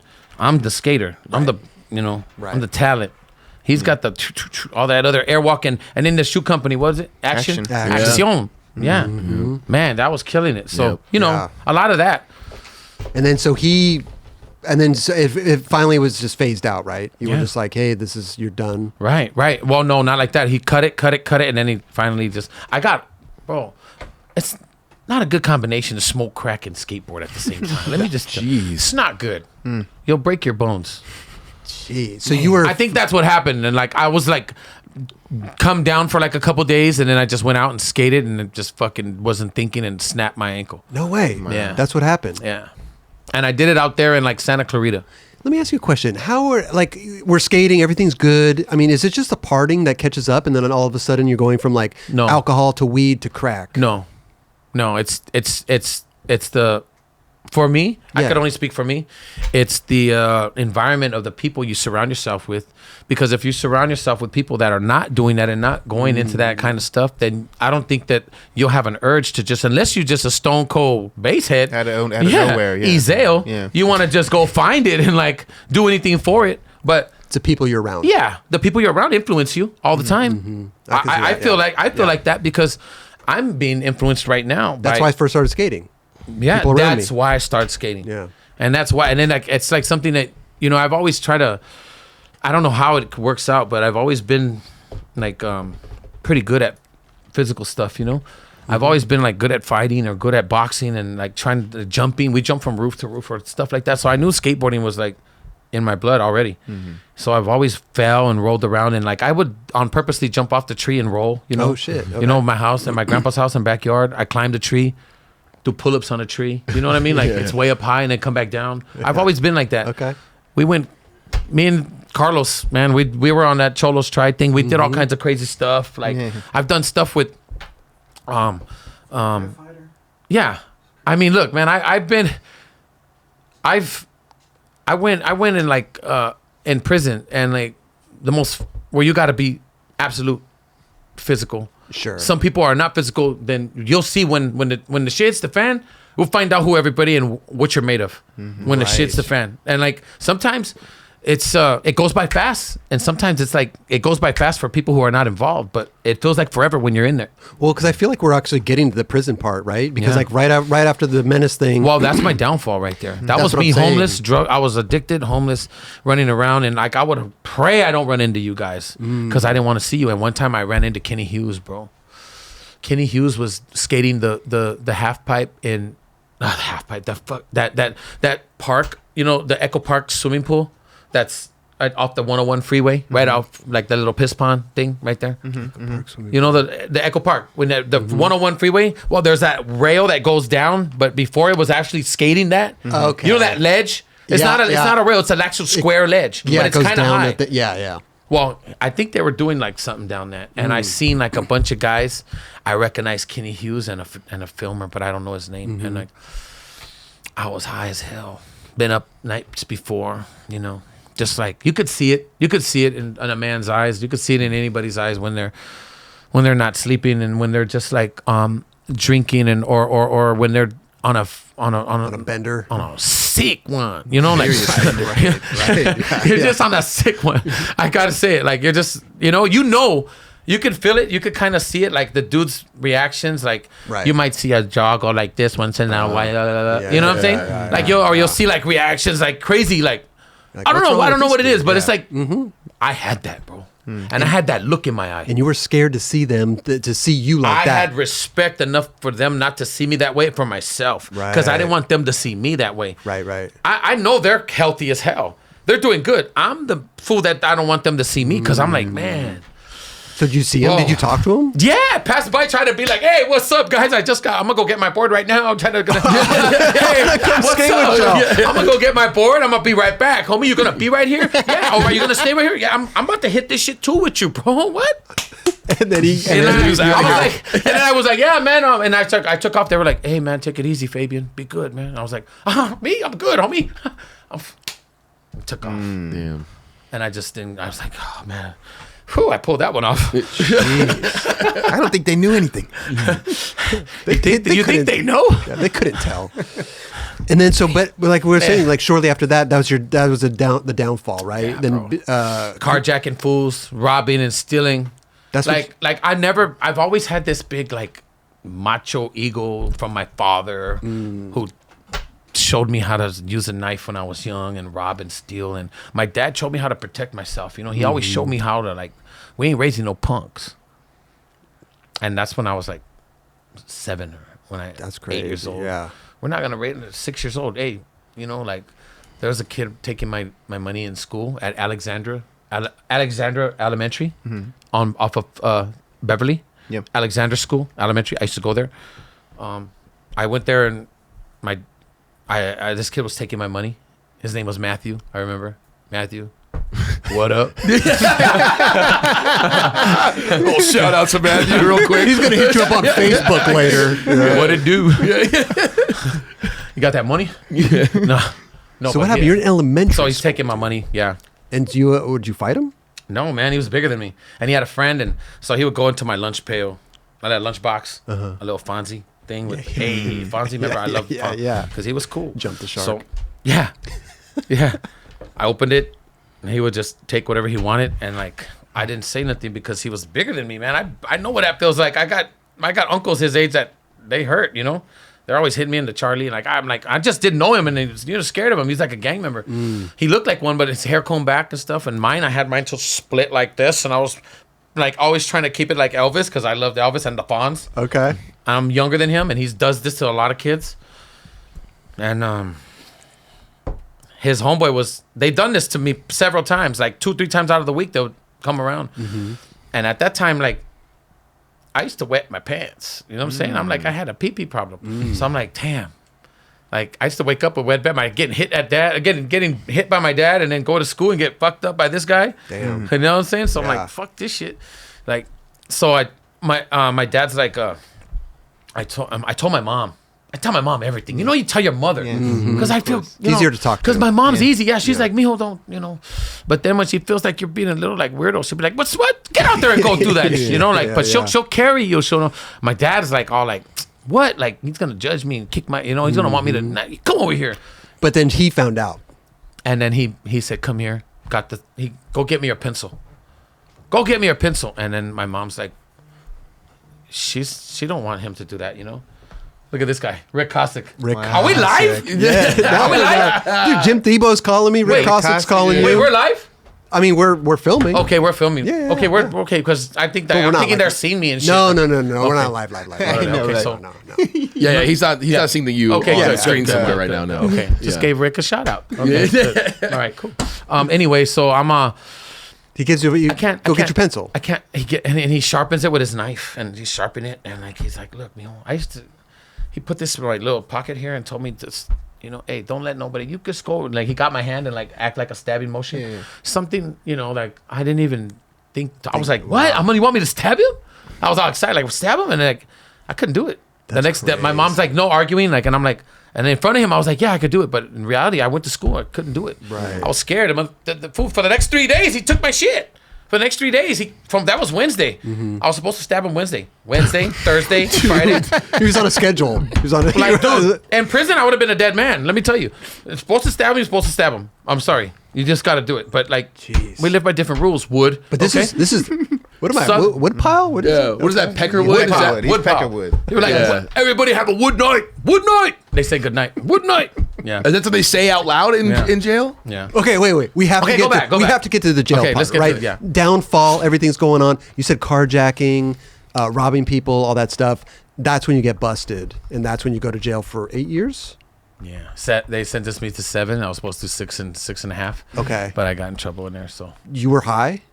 When I was doing the robbery? Yeah. Yeah, all the time. I was chasing the high, and I would take a blast and then go do my thing. Really? Yeah, it was crazy, man. I was like really addicted, I was like bad. It was to the point where like I was serious. Seriously, I take this very serious because like, I could have killed somebody, man. And like somebody could have killed me, And like, I know I like to joke around in all seriousness though, but like, man, I was risking my life out there every day doing what I was doing. And other people's lives, right? And other people too. But I knew that this is going to end in jail or I'm going to get killed.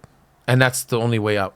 And that's what I thought. And that's what I believed. And I'm a Gemini 100%. Like I know that I did my whole thing. And like, because of June 2nd, I'm a Gemini's Gemini. I'm like a hardcore. And so things affect you, they say. But I know that I've been affected by certain things. And I've let people, look, man, all I want is your money. I told them, I don't want nothing else. But then like, so they try to hurt me and I'm trying to come correct with them and like, look, I'm not, and I know that's prejudice. It's not my money to be asking for. But at the time, like you have this, you think it's right because it's an urge and addiction. And addiction is no joke, man. Like, you ever been addicted to anything, Chris? You need no, not really. No? To be honest, cigarettes Good at one for point you. in time, but Good. like that. But see, but that's something like. Weed out there, way more Chris? control. You smoking back then? No, a little bit. Yeah. A little bit. This guy. Okay. Yeah, okay. But I'm just trying to think of it. But like a true addiction, like cigarettes is a very hard thing to. That's one to of the quit. because there's commercials and billboards and everything. Like there's go around. It's so crack or cocaine. It starts and I don't believe anybody just goes straight into crack because they'll be like, hell no. It comes like, hey, I got this joint. I'm gonna put some cocaine in it, and then they roll the cocaine. Or I got this cigarette. I'm gonna roll this. I got this tobacco, but you sprinkle it with some cocaine. Right. So now you got that numbness, and you got that, man, and you could swallow and like feels weird, and you just start tripping, right? But it's a very short high, and it lasts very like this You just long, want bro. more, It's you like want this. more. So you're chasing the first high you're never gonna catch, and like. That's where the addiction starts, and then if you're very, I think most of us are like creatures of habit, bro. Sure. Especially skaters. Straight up. Because you did it with these shorts on. You had that. It was one, and like where you want to follow that routine and habit. And I've been that way my whole life with my father. He's very like military and prison minded, and like Regiment. Grew up regiment schedule. You have an itinerary. You got this, and I want this done by this time, and this was right here, not right here. That's where it belongs. Right. Oh wow. Like that. Okay. Yeah, that'll mess with you a little bit. Okay, so I've entered a prison. Well, you don't want to go into prison because I've entered a cell with a guy like that, and then we ended up living with each other, and we ended up going at it with each other, and like it was bad, Damn. Yeah, so this wasn't right here. He'd be mad. He wanted it right there. It's a little. I moved it there. You know what I'm saying? It's like petty little anal. It's a little things, OCD. Totally. Yeah. It's a little OCD. Yeah. So you get arrested.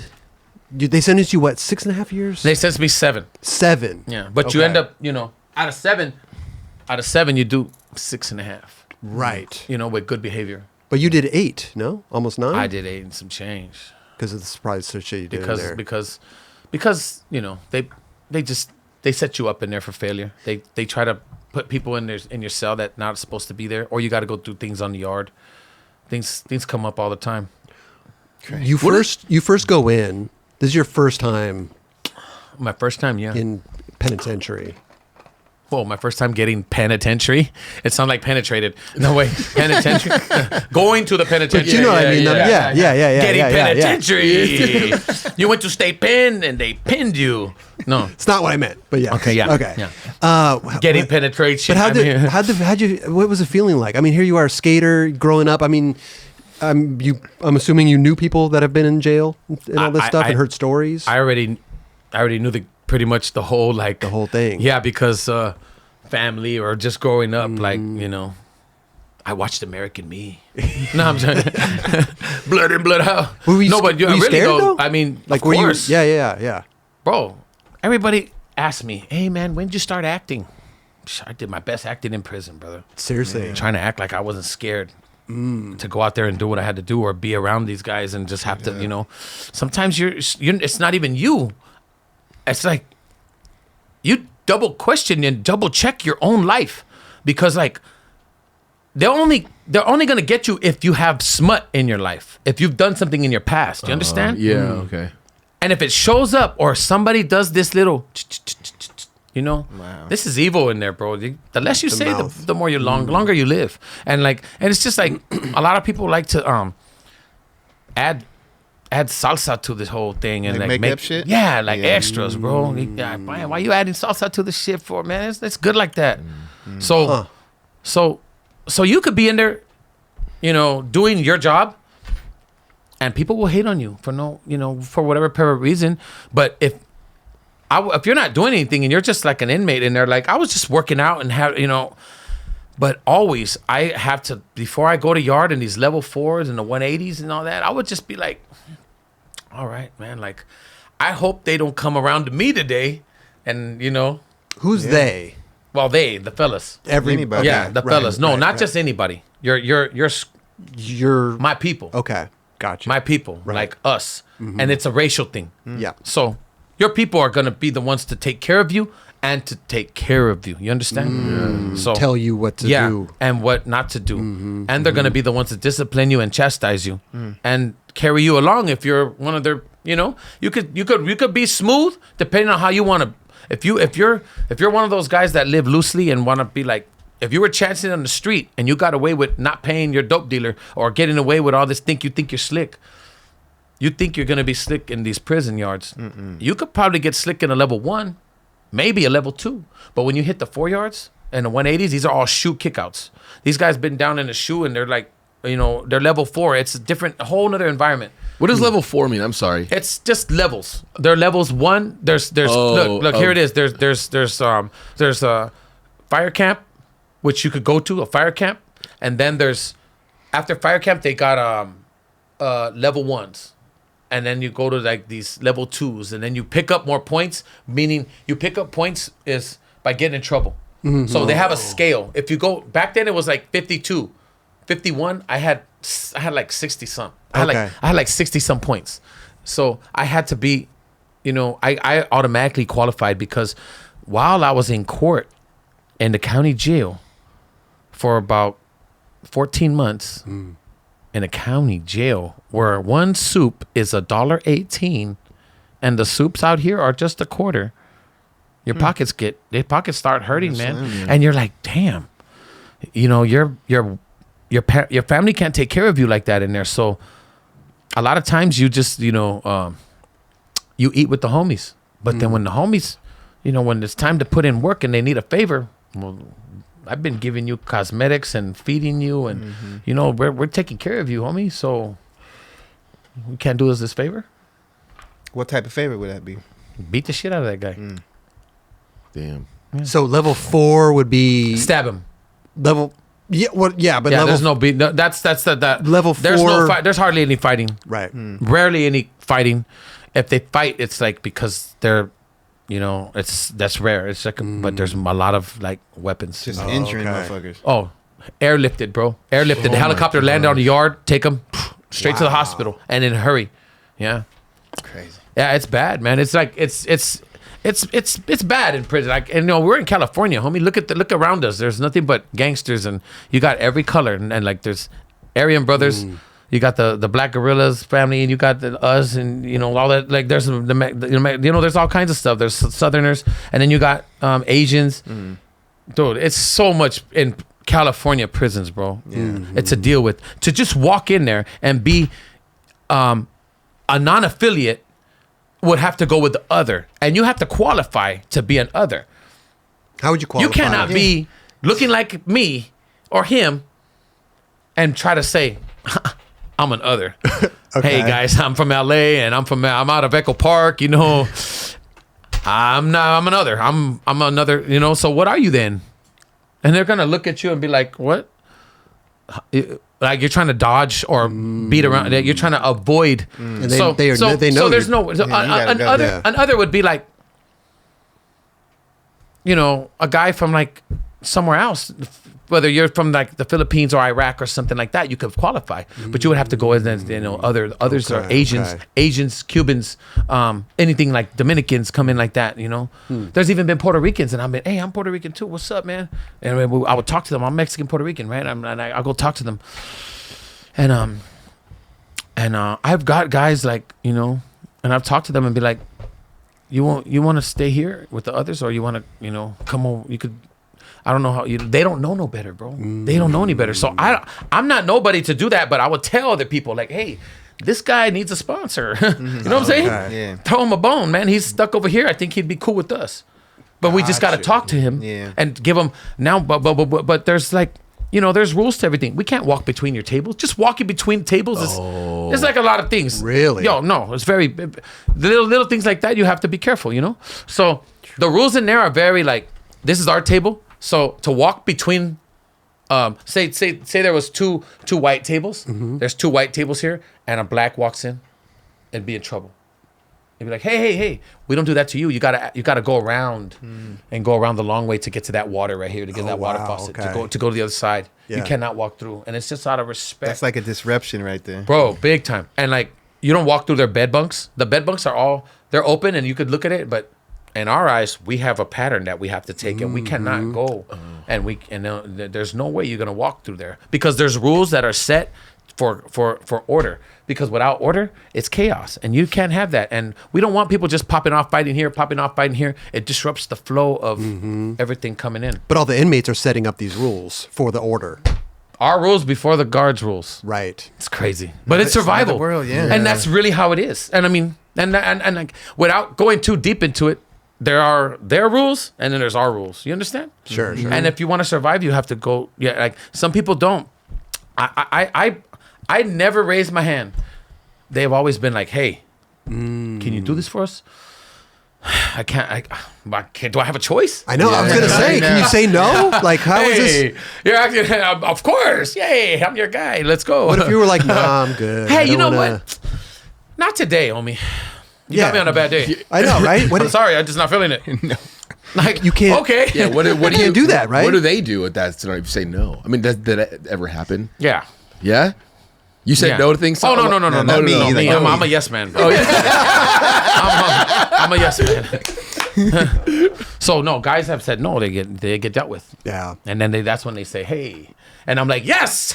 Yeah. You know, like, because I already know from that guy. I just saw. Yeah. I just saw. I'm already signed up. Just give me the look. Like, you're in. I would say that's how you probably get respect then from everyone. Well, if you come from a family of like of this kind of like culture, you know. Yeah. And I'm a skateboarder by nature, but you know, it's like I come from that lifestyle because I'm who I'm related to and who I'm where I come how I grew up. That bloodline, bro. It's just like, man, I got love for both sides. Right now, I'm a mentor. You know, I do a lot of stuff mentoring kids in Juvenile Hall. I did mentor. My birthday was June 2nd. Happy birthday. Happy birthday, dude. Don't ask me how old I am, homie. You're like 30, right? 32. 32. That's what I thought. That's what I thought. It's a little too young. Make it believable. 38. 38. 35. Yeah, you go. Yeah. Hey, so anyway, I still go pick up guys out of the joint with ARC, the Anti-Recidivism Coalition.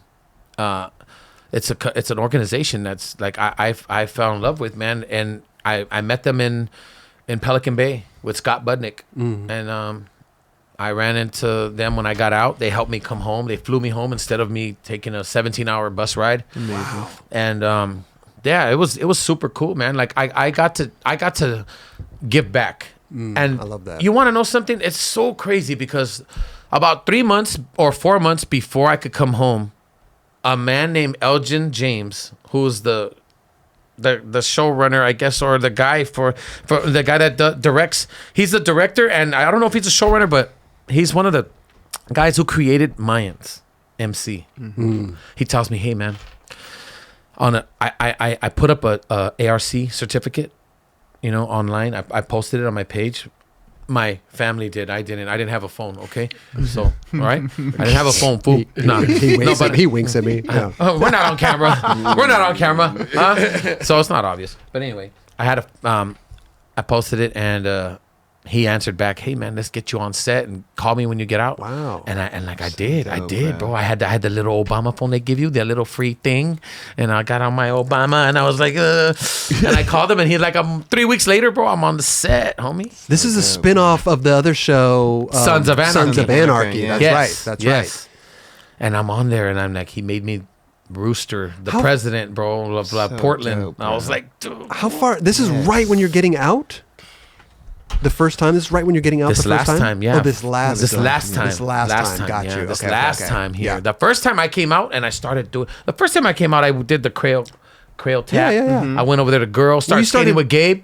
I started pushing around with Gabe, bro. We were going to Girl and Chocolate, and Yeah. we were going to. Look, this is a routine, bro. Look, I'm gonna keep it real. Make some rounds. Look, here. I'm gonna keep it real. I'm gonna let you know what we were doing, bro. We'll go to Girl. I drive to Gabe's in South Central. Boom. I was living in Hollywood. I'd go to Gabe's. And then we'd go to Girl, skate, get some Prati. Right? Because come on, dog. Yeah. Grab a couple things. Yeah. Come on, dog. We still got to go to Dave's, homie. No doubt. You know what I'm saying? We still LA Dave is still around, by Hey, the way. Dave is still around, Yeah, dog. he's And still and yes, kicking and around. yes, we were still going to me and Gabriel. Rest in peace. Man. I love you, man. We were still going. You straight know, up, we were going to Martin's and Dave's. Hello. You know what I'm saying? Don't tell on me, fool. I won't tell him. All right, but anyway, we did that, and then we go to. Don't judge me. Where would you go? Downtown. Where would you get downtown? It's on 9th. It's on Olympic and Alameda. What is it, like crazy Sam's- girls or something? Sam's Hoff, bro. This guy, they go to Girl, Hey, LA Dave's, out to Sam's. wait, cross country, bro. Hey, but look, and then after, Fun field day. yeah, fun, bro. That was our routine, bro. On the weekend, that was like a Friday or something. We do that every Friday, and it was like, dude, right, money for the weekend and like everything. It was like cool, man. Me and Gabe would just get buzzed and It drunk. felt good, probably being back on the board and being out. And I felt good just doing like a heel flip up the Manny and Yeah. and a nollie flip on the on the hip at Girl. I'm just ollieing off that thing, blasting high ollies. Like I got footage somewhere, man. I don't know where it's at. Oh, but I was gonna say that magazine, the Big Brother. If anybody could send that, the Big you gotta yeah. do that. Yeah, Yeah, that's dope. But it must have felt when you got out after the eight years. You say 8 or 9? I can't remember. I'm sorry. Let's Eight- just call it. some I just change? yeah. Okay. Let's call it a damn you- round it to the nearest 10. But you started skating again and wanting. Did you want to get sponsored again and No. do that whole thing, or you just wanted to be on your board? I just wanted to be on my board, bro. Okay. I know. I ain't trying to get sponsored. I'm just trying to I was so physical before I went to prison with skateboarding, and I try to stay physical inside there, and it doesn't compete with skateboarding though. right. All the workout you could do, skateboarding muscles will start. It's different. Man, you hurt your booty hole with that one. Yeah. Seriously, like I'm like, what? How does my anus hurt? Damn, that has nothing to do with prison. And none of skateboarding. Like, man, I went skating last week and I was like, ay. Nah, you feel Yeah, it. once you Felt know like you I ate dance, a bunch of chile or some shit. It's It's just some muscles, different muscles that you got. You know, like, Yeah. oh man, I was like in my car, Mad like sore. doing the little. I wasn't trying to even get like twerking in my car, boy. Sitting on a little, Twerking. a little pillow. Like, man, it hurt. You know what I mean? Just like, wow, my muscles are hurting all over. Like, Right. And I Yeah. I work out, but skateboarding different, is though. just a totally different monster, bro. Sure. And I love skateboarding, so I'll probably always do it. I'm set to do something. I don't want to. When's this coming out? This Monday. So Can't talk about So we it got some news. I got some. Well, I let's got get some in. stuff I Let's could get talk into about. it, right? Because maybe yet. Love it. Nike SB and Born and Raised. Get them. Yeah, So you'll be a part of the campaign or a This part? Sunday. I Yeah. love it. Oh, dope. hell That's yeah, super dude. dope. man. Congrats. That's really dope. Thank you. I love all the stuff you're doing, man. Not only from the MCs, right, to the Mayans. the Mayans, Mayans excuse to me. a show called This Fool. This fool, Dude, This I don't Fool. remember that one. Which With one's that? Fred Armisen. Hey, look, the guys behind it. Like my friends are Chris Estrada, Frankie Quillones, but there's like a slew of producers that are like dope as hell, bro. Fred Armisen is one of them. Okay. And that's his show, and like along with Chris Estrada. You're friends with Danny Trejo, right? Yeah. So did he have a lot to do with getting you into like acting and stuff like that? Not at all. Really? Not at all. Okay. What he did is just help me get my life back together in general, so I could be good for acting, so I could do this, and like, cause there is no auditions or there is no acting or camera if your mind and your body's not right and you're not thinking and you're on drugs or like. So I go to meetings and I don't drink, I don't smoke. I just go to meetings and I hang out with this guy, man, and we just do a bunch of stuff together, and like, and I'm just trying to make up for time. Like when I was skating back then, I was just trying to stay fit and have fun, because this is what I love doing. I've done this all my life, bro. It's like I don't even care if I don't care about nothing. I could pay for my shoes. I just want to skate, Sure, sure. And like right now, it feels good to just. I went to Venice Beach on the little double-sided curbs, and where Mike York kills it every day. I see them doing all that. York be slamming them things. Yeah. So I went over there and I just did like a little tail slide transfer to the side, and like I was just ollieing over it. I hadn't skated in a while, so I was just doing like little Mickey Mouse stuff. But to me, it's Mickey Mouse, or it could be a lot because I could get hurt. Yeah. But I don't take nothing small. Like there's no such thing as a small part or a small trick. It's like everything is. You take it serious and you do it with all your heart and conviction. 100%. So if you don't dedicate and convict yourself to doing something, you're going to come up short, and that's when you get hurt. Right. Yeah, not paying attention. Because I see, like, I used to do a lot of, like, I used to hit the rails, and like when you commit, you got more chance committing and living than going up and then like at the last minute just bailing out. Right. That's when you get hurt. Right. So I think about that in everything. Me and there's not too many skaters that I talk to like nowadays. But with a few skaters that I have talked to, putting our perspective as a skateboarder into acting has been what I've been doing all along, and without even knowing.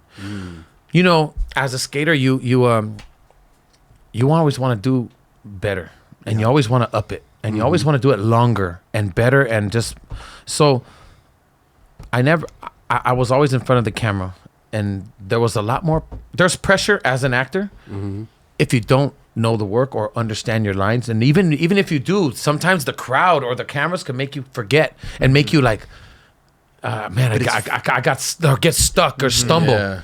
But what I do is I say, and I'm not mentioning no names, but that big actor right there in front of me, that fool can't do a kick flip like me. He can't. He never switch flipped the table. Straight up. He ain't never done no frontside flip or nothing like that ever. He's never been to Beneficial. He never ate it. He never ate it, bro, on a rail and busted his face open or nothing like I did. True. Yeah, so I put that in my perspective, bro, because everybody has their own way of looking at things and being like, how I can conquer that. Right. I use skateboarding. I love it. Because skateboarding is my first love. But yeah. It's so interesting that you said to understand your lines, not know your lines, but understand them. If you don't understand them, knowing them is one thing. Yeah, right. I could recite a song. Yeah, but understanding the it. Where, what, and when, and who, and that's why. That's where the emotion comes in. That's why is important. Like, and that's what I always question. Why am I here? Right. What am I doing in here? What's my circumstance? What's my like objective? What am I doing? Yeah. So if you don't ask that in life, period, in skateboarding, I always knew that I would crooked grind the king rail, and then I would go back and 180 nose grind it, and then I wanted to do all kinds of stuff. And I also wanted to do like I crooked grind it, and I did a frontside nose grind, and then I could see myself when I did the switch 180. To what do you call it? 180 nose grind? Switch 180 pivot? 5-0. Switch 180 5-0? Yeah. Okay, so when I did that, I knew right away that the next thing to do is to my goal, and Joey probably only one that knows is or Billy, but I was like, I want to do switch 5-0 and then try to backside 180 out of it, or maybe frontside 180, come back fakie. One of those.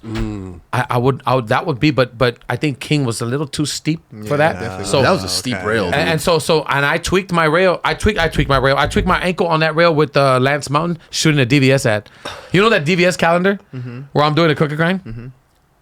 That was before. That was the one I hurt when he took the photo. Man. The photo's dope. It looks like I got it because I did got it. Yeah. I did had it, but my ankle went sneak, and then he had to drive me home. But the picture but he told me the picture's good. Came out good. I know you could do it. Everybody, you've done bigger and like better, and like so. I'm like, all right, we'll just run with that. Don't tell nobody, Lance. Well, you were originally on the DVS team at the beginning.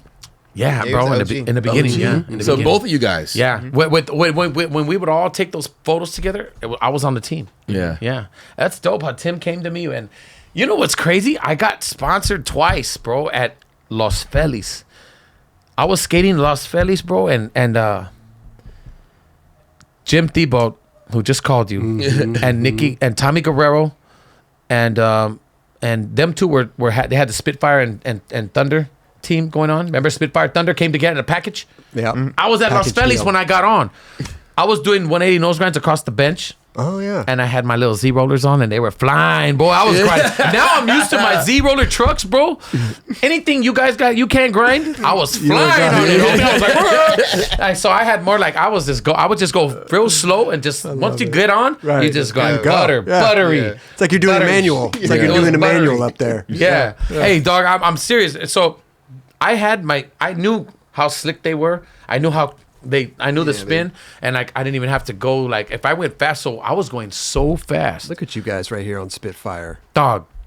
I was going so fast.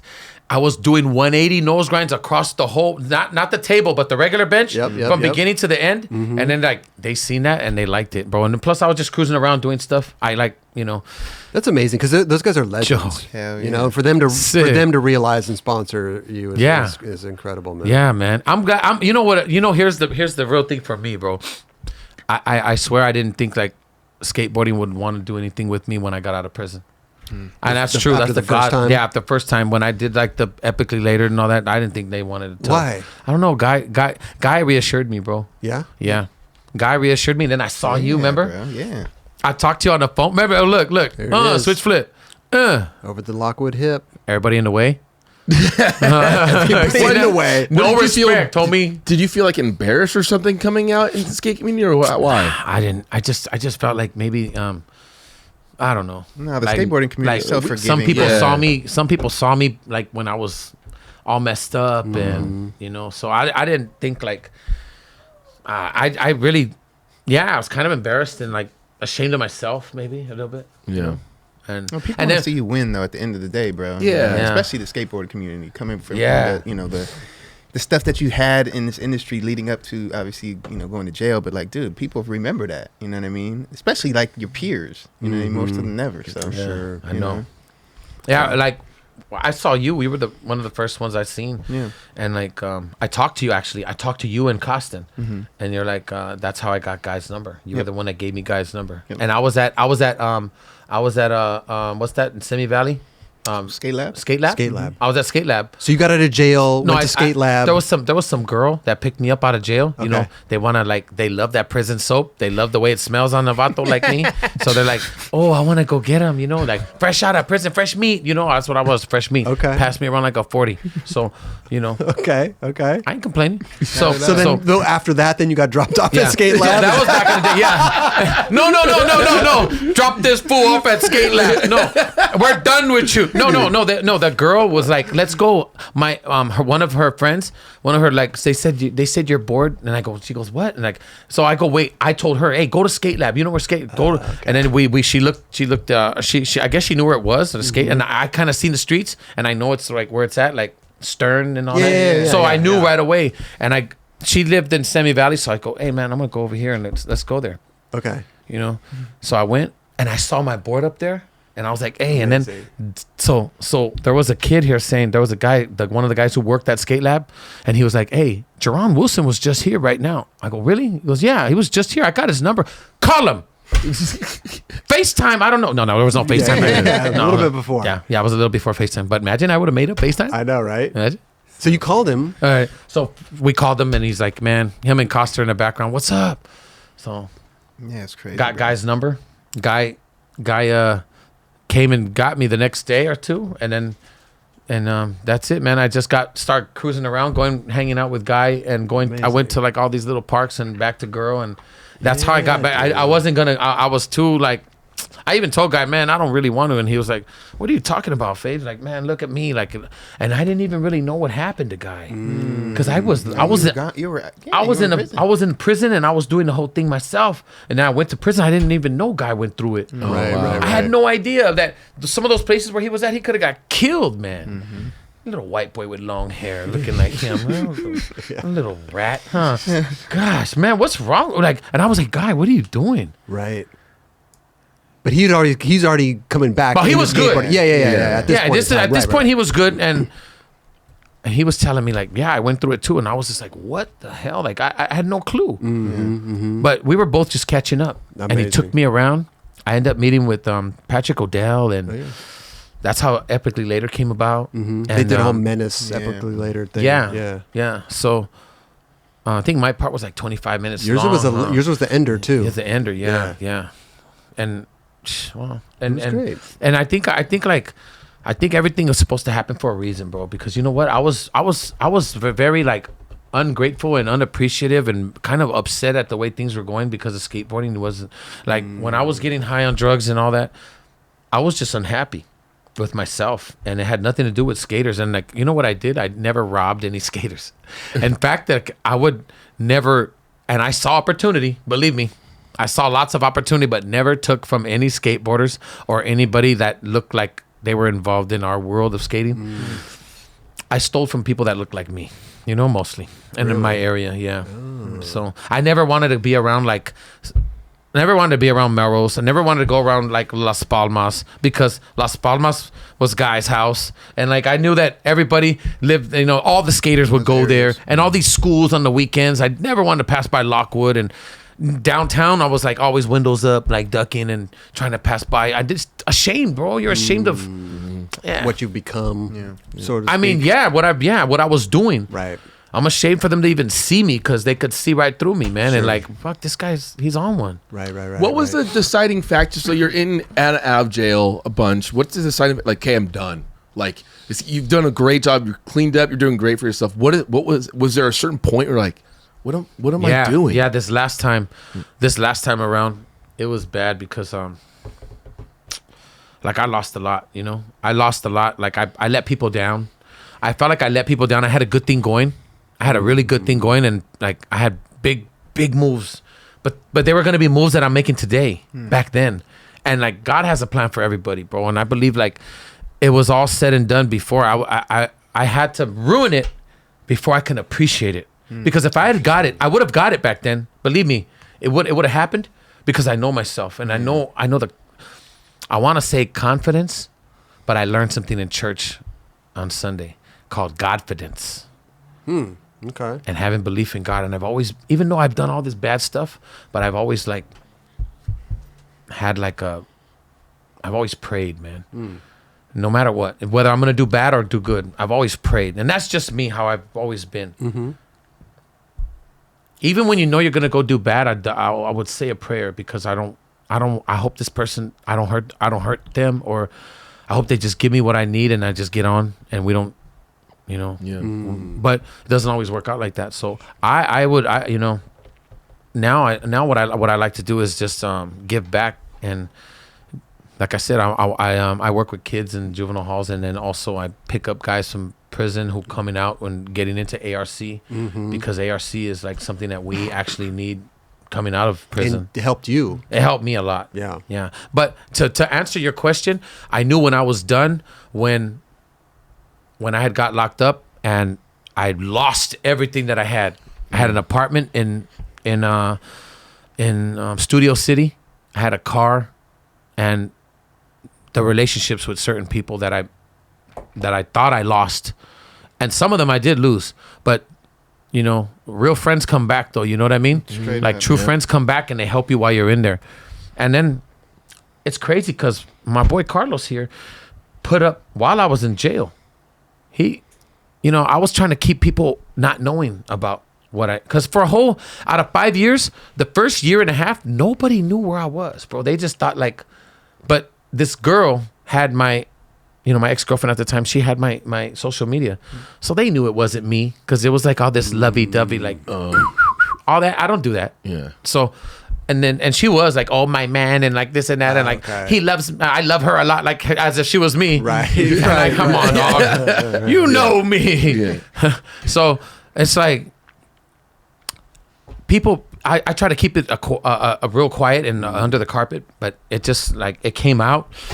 And when it came out, I said, to hell with it, man. Let's just put my name up. And he punched my name up because Carlos has a big following, right? You got Carlos, actor Carlos Ayala on IG. Uh-huh. So he put up the thing and he posted my name and of all his followings. And now my mind's just torn down. Like, I don't even, they know it's not me at this point and they're not following me no more. It's actually going down because he has that girl. He has that girlfriend. We don't like him no more. Right. That's how it is. They find out you have a girl and it's like, but that's how things go. Can I ask you a question really quick? The last time, what did you go in for? I went in for assault. Because you were doing great. That's the thing. Hey, man, let me tell you something. When you try to put weapons to me, and especially when it's my own weapon or something that's trying to hurt me, I have no choice but to defend myself. Mm-hmm. Whether I was out of my mind on drugs or not, whether I was in the right or wrong, I had to defend myself. And because I have 2 strikes, you're automatically guilty. Yeah. So it don't matter.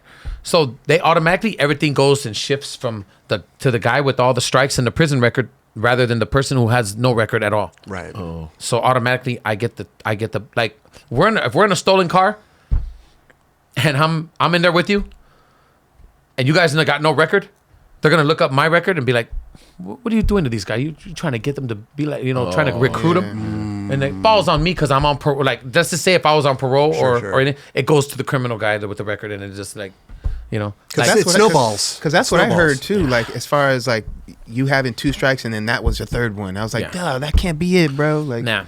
Yeah, but they try to do that. But I beat the Romero.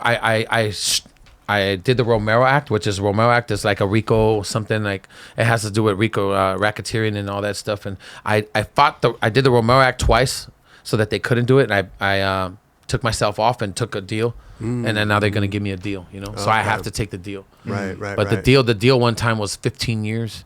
They didn't want to give me no deal. It's 50 to life. And then so a lot of stuff, a lot of then that was the first time. This last time in prison it was 26 to life with 10 years on top. Like, if you're gonna beat life and then come back and die again and put the cherry on top, with the 10 years. Give him 10 more. Yeah. When he's dead. Yeah.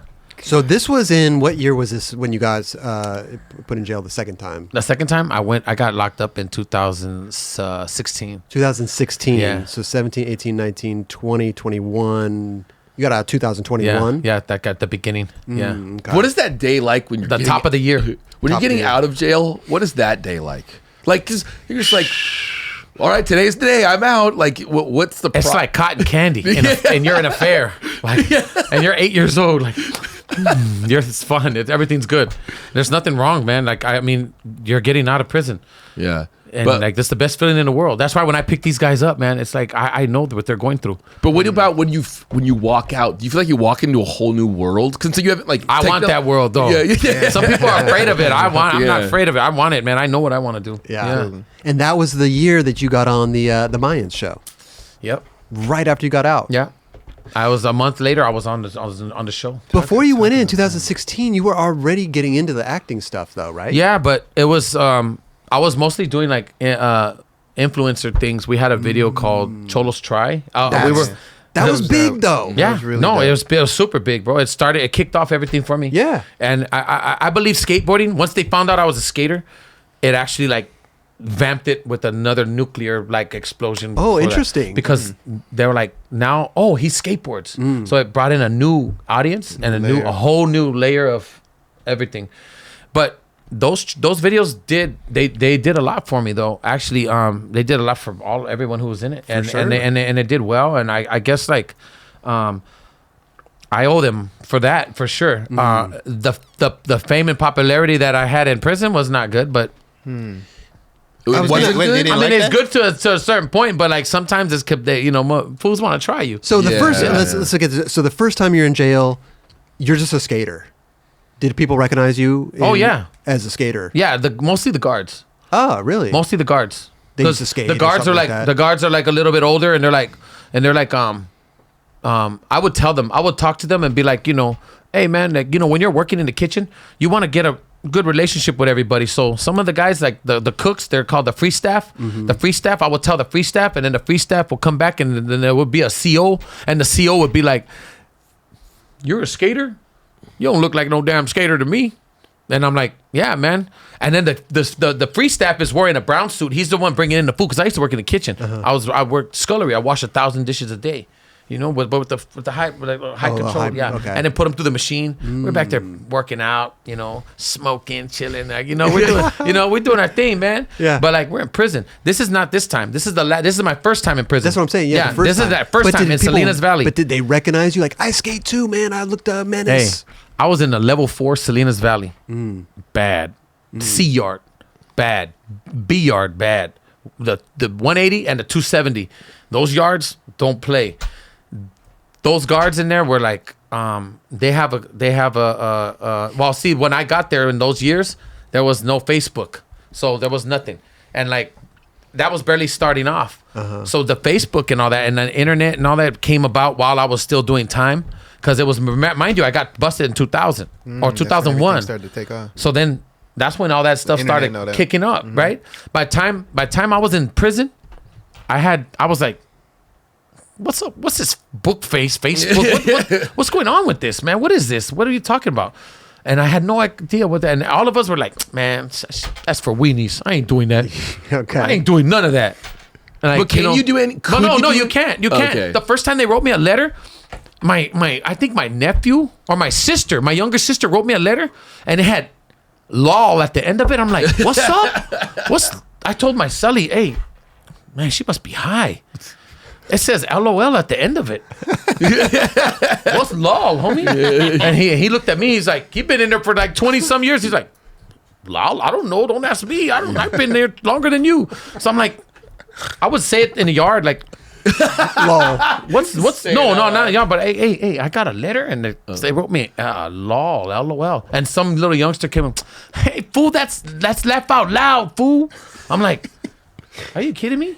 Why would I laugh out loud? No, they're laughing out loud. He told me. And I go, why are they laughing at me? You're just confused. Yeah. I was so off and so like, I didn't know what the hell was going on. I just knew that there was a lot of like HMUs and LOLs and all this shit. I'm like, I didn't know what to think of it, man. I'm like, my cellie had to tell me, and my cellie didn't know nothing, but I would go to the yard and tell him. We would just laugh at it, like, I wonder what this means, because I know what that one means, LOL. But what does this one mean? That must be so crazy to have that feeling of not knowing what the hell's going on. So when I came out the first time, I believe I was a little bit more like, I still wanted to take on everything, but I was more lost. It's like you're brand new to the city, and you're trying to figure everything out like day by day. It's crazy to think that. Bro, the phones. Yeah. I had no clue what I was doing with that BlackBerry, bro. Oh, you got the BlackBerry. Yeah, because it was 2010. Right. Yep. I had the BlackBerry, homie, and there was all kinds. That was the phone at the time. That was the phone, yeah. So, hey, when you said you went back in 2016, now you had Cholos Try. I went in before that. There was one time before that I went in. Oh, you went in before that. That was how long? Little stint. Well, Wow. They told me to go in for 21 days, and I turned it into like 3 years. Oh yes. Yeah. Bro, how did that happen? That's what I was like, bro. I don't know how that happened. Well, you went in for 21 days. Yeah. Less than a month. Turned myself in. Okay. But put something up there. Brought something with you. Brought something with you. He said, I packed it. Yeah, I had a. So you got in trouble for doing that? I had cargo with me. To sell once you got in there? Yeah. Or, And they caught you with the cargo. Not all of it. Oh. What, right away? I went in and did my thing. Made some money. Okay. And then now with whatever's mine is mine. And now I'm leaving that jail. and they tell me, hey, you got to go. I got the whole side of my section high as hell. It smelled like weed in there. They didn't know where it was coming from. They were mad. Oh, shit. And like, they were just so mad, bro. Did someone tell on you or something? Or You know how it goes. damn, Really? Yeah. But Why take those risks if it's just 21 days? because I can be rich in 21 days. Yeah, you can make know some what I'm money. saying? Make some Really? really good money. That's how I much. could come out. I could make that like maybe like I could get like at least a couple thousand, if That's or how much- 2,000, maybe more, if I'm smart. How much you bringing in? Eighth? Let me just tell you Ounce? this, bro. I mean, how much fits up? How much fits up there? What do you think How I much got fits back up here, there? homie? Wait, hold on, dog. How much fits up there? I don't know. Hey, dog, This is did he crazy. just say? Did he just call me the transporter? Damn, bro. Hey, what you bringing in there now? Hey, whoa. No, they called me the U-Haul, but damn, homie.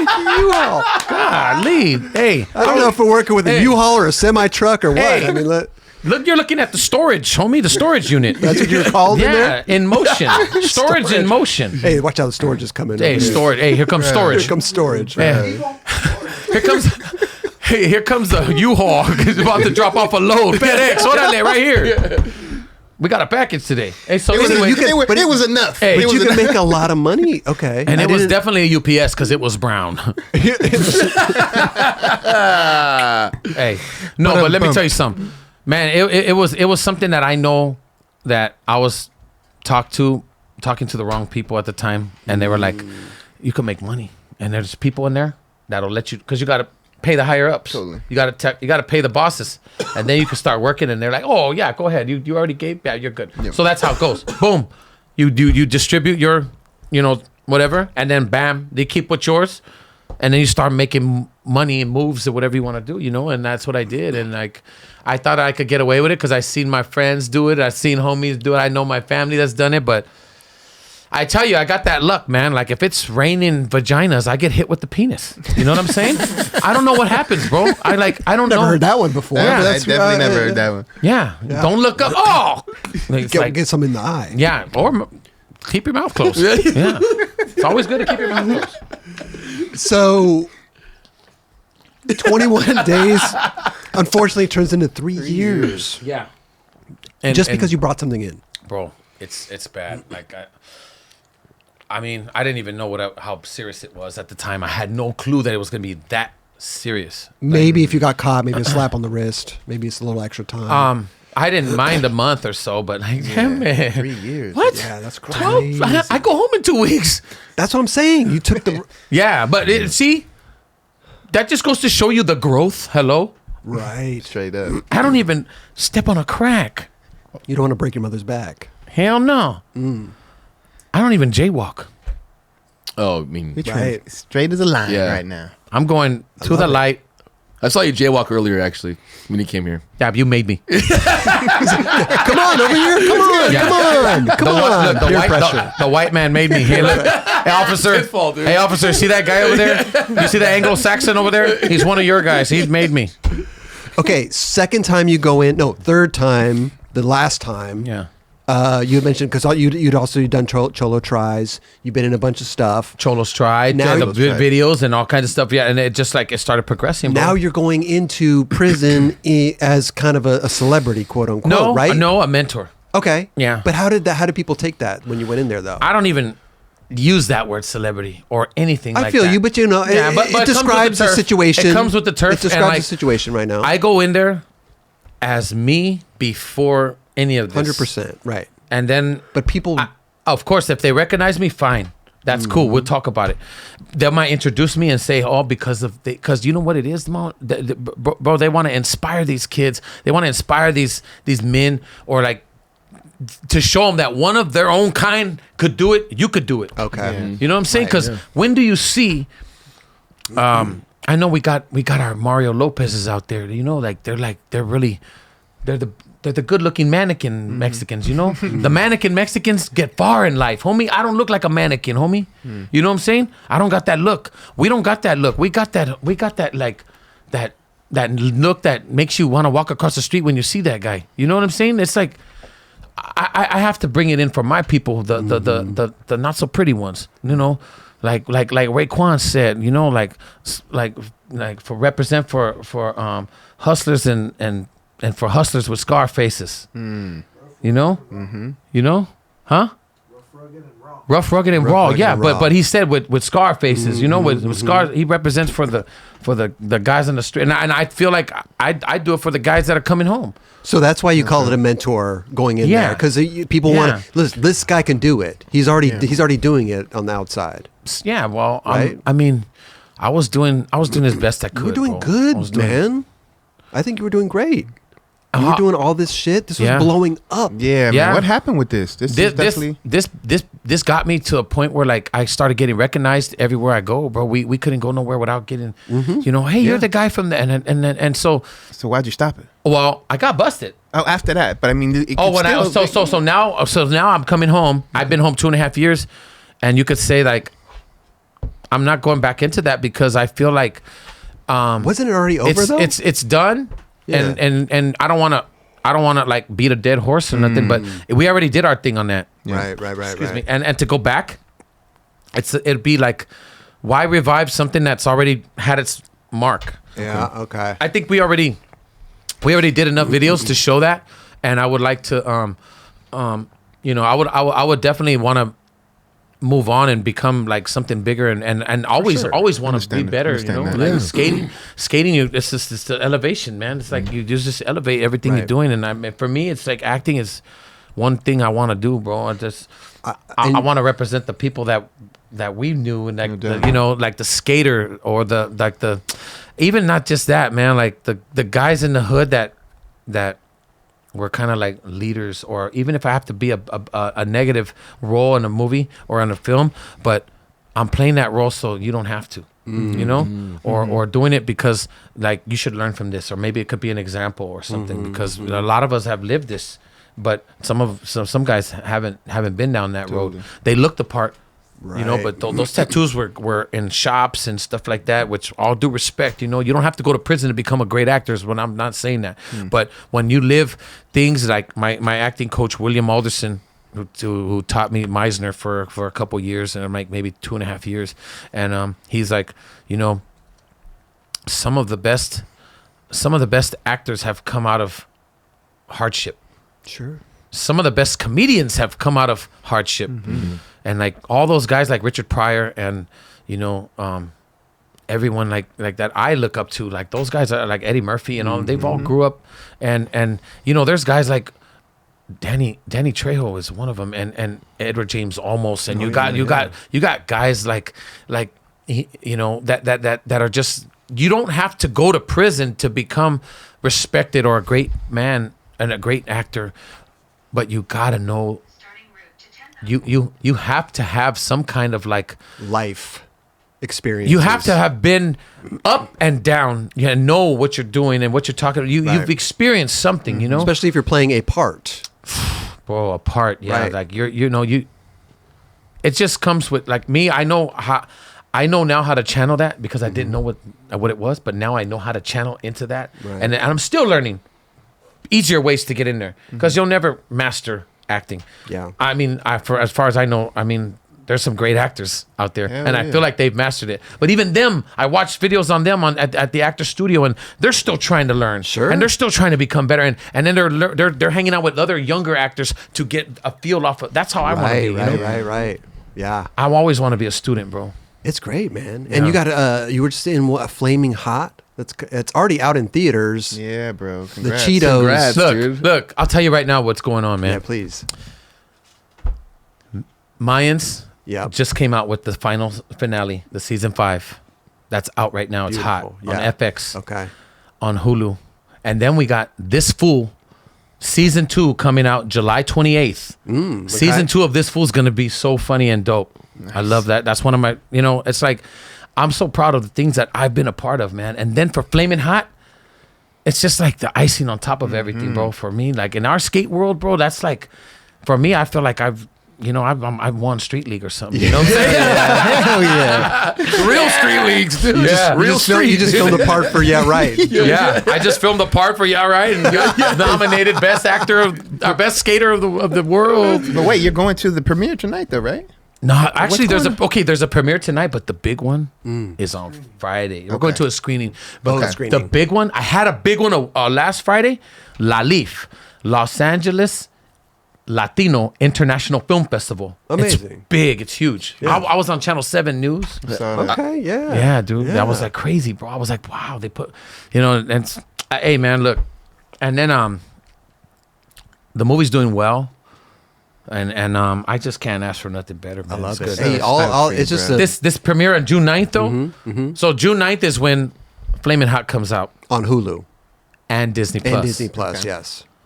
And it's already on theater if you want to go to Burbank or Inglewood or anywhere. We in the hood. We everywhere. What's Flamin' Hot about? What's Hey, homie, you got to go get the ticket and watch it yourself, bro. I'm going to Japan tomorrow. Then nobody's gonna want to watch it. No, but they want to know a premise. No, I maybe. watched Okay, I'll give you a little. Yeah. I watched the trailer. It is basic the breakdown. trailer Yeah. looks amazing. Hey, look, but like it's Eva's interpretation. It's her interpretation. Eva Longoria Eva Longoria, bro. Yeah. It's her interpretation and her debut of directing. And her interpretation of this is so dope. It's like it's just the way it comes out because it has humor and it's got like some sad and like really touching moments and it's real. Some of it's real and like a lot of it's like really like I've experienced some of that, and like wow, like but it's at the end of the day, like when do you ever come across a guy who spent 8 years as a janitor become the head CEO and of marketing for Frito-Lay, Right. and for Pepsi? Dude, he's out of control balling. because he had an idea of this Flamin' Hot Cheeto. Dude, Richard Montañez is a G, man. Him and Judy Montañez, their family. Steven, I know their brother, and like I can't wait to watch the whole thing. bro, it's a Sounds true awesome. story. I can't wait to I've watch hung it. out with them and really heard the stories that how they were, and they like he's put his hands on me and like grabbed me and said, "Hey, man, I was just like you. I was just like you, and like when I see you." And this is in the film when we were out there in Albuquerque shooting for 2 months.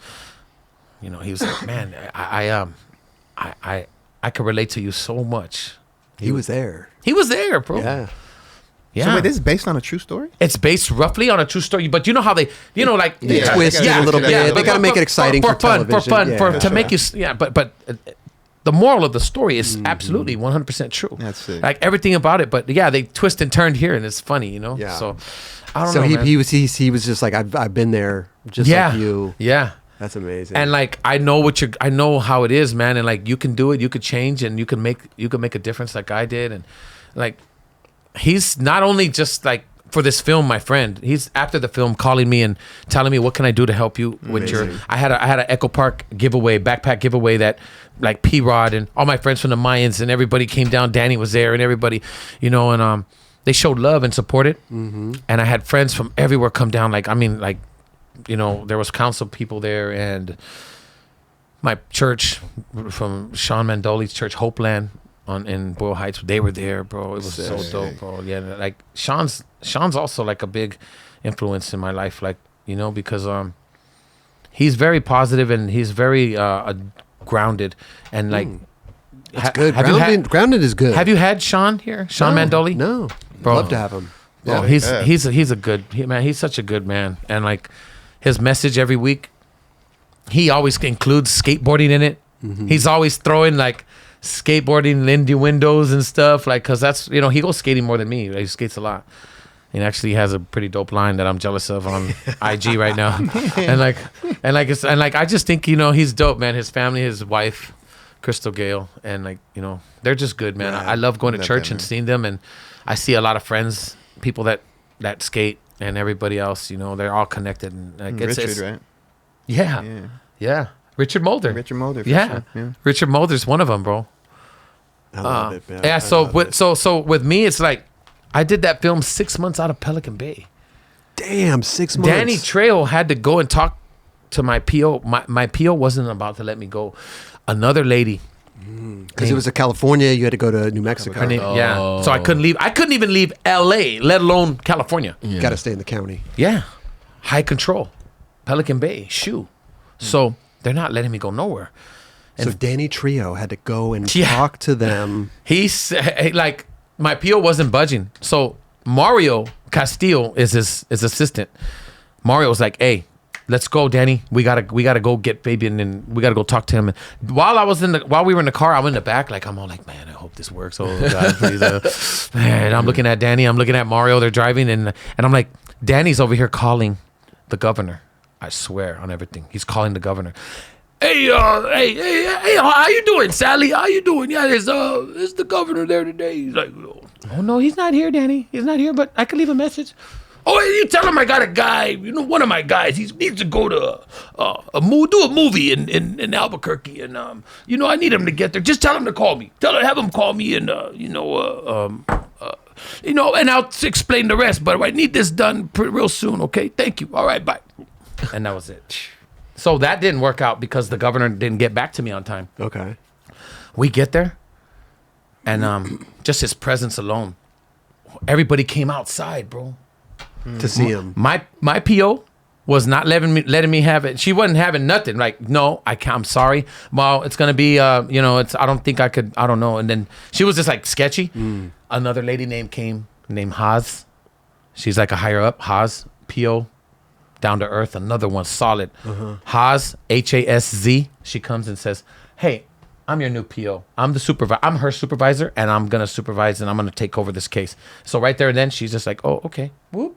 Step aside. No way. Came in. Hey, have a good time and go kick ass out there. And I'm gonna sign you off for 2 months. This is what the opportunity. Yeah. Right. You have an opportunity to go here. Maybe that could change your life. Be in a movie, make some money, do some good. But here's this PO that's saying no. Hater.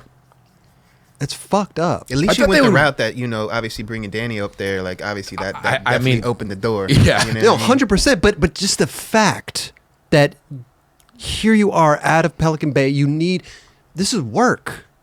Like good work. Here's too. some money. Positive work. Yeah. Life-changing shit. And they're saying no. Because of what I came out of, bro. Yeah. That's what I'm saying, though. But I think it's just fucked up. Yeah, but it is fucked. There's the thing, like, change is possible, brother. I got a good friend. Yes. That says that all the time. It's like you can't believe that we could change. Like what's because of what I've done, or you're judging me from my past, or from the prison time doesn't define me. My past ain't gonna define me.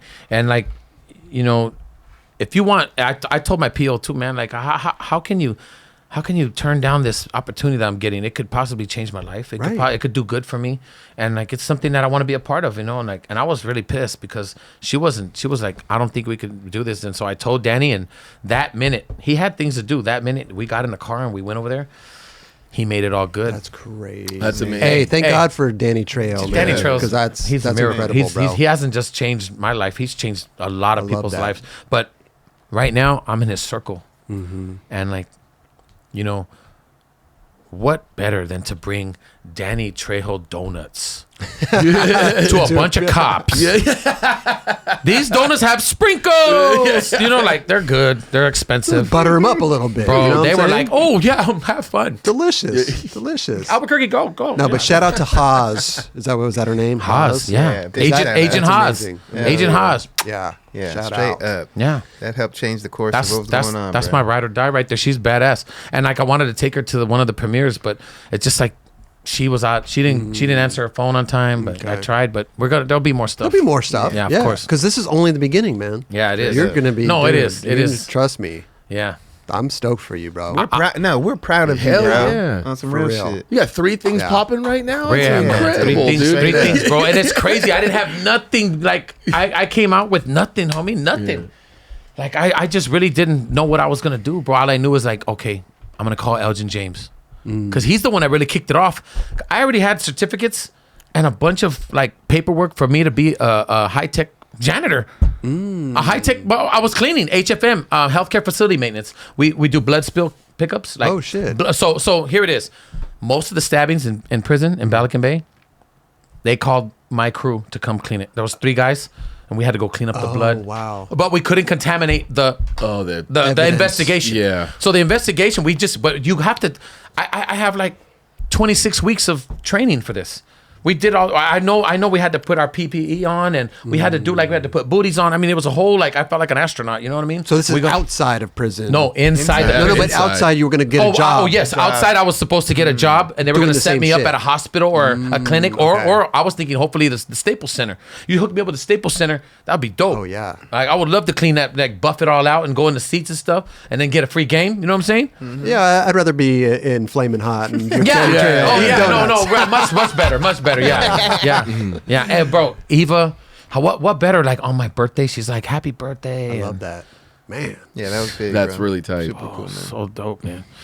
But I have my first love though is skateboarding, and like everything comes from skateboarding for me, because that's the beginning of where I saw like hope and like change, and like I could, oh man, this is a way out. I could do something with this, right? And it's made my name get in the door when we couldn't get in the door. We were at Dodger Stadium just not too long ago, and the guy up on top of the top guy for the social media that does the Dodger State the platform for them. Yeah, we didn't know nobody. There was a guy. He was showing us all around, and when we goes, yeah, let me introduce you to Eric. And that guy Eric comes out, Fabian.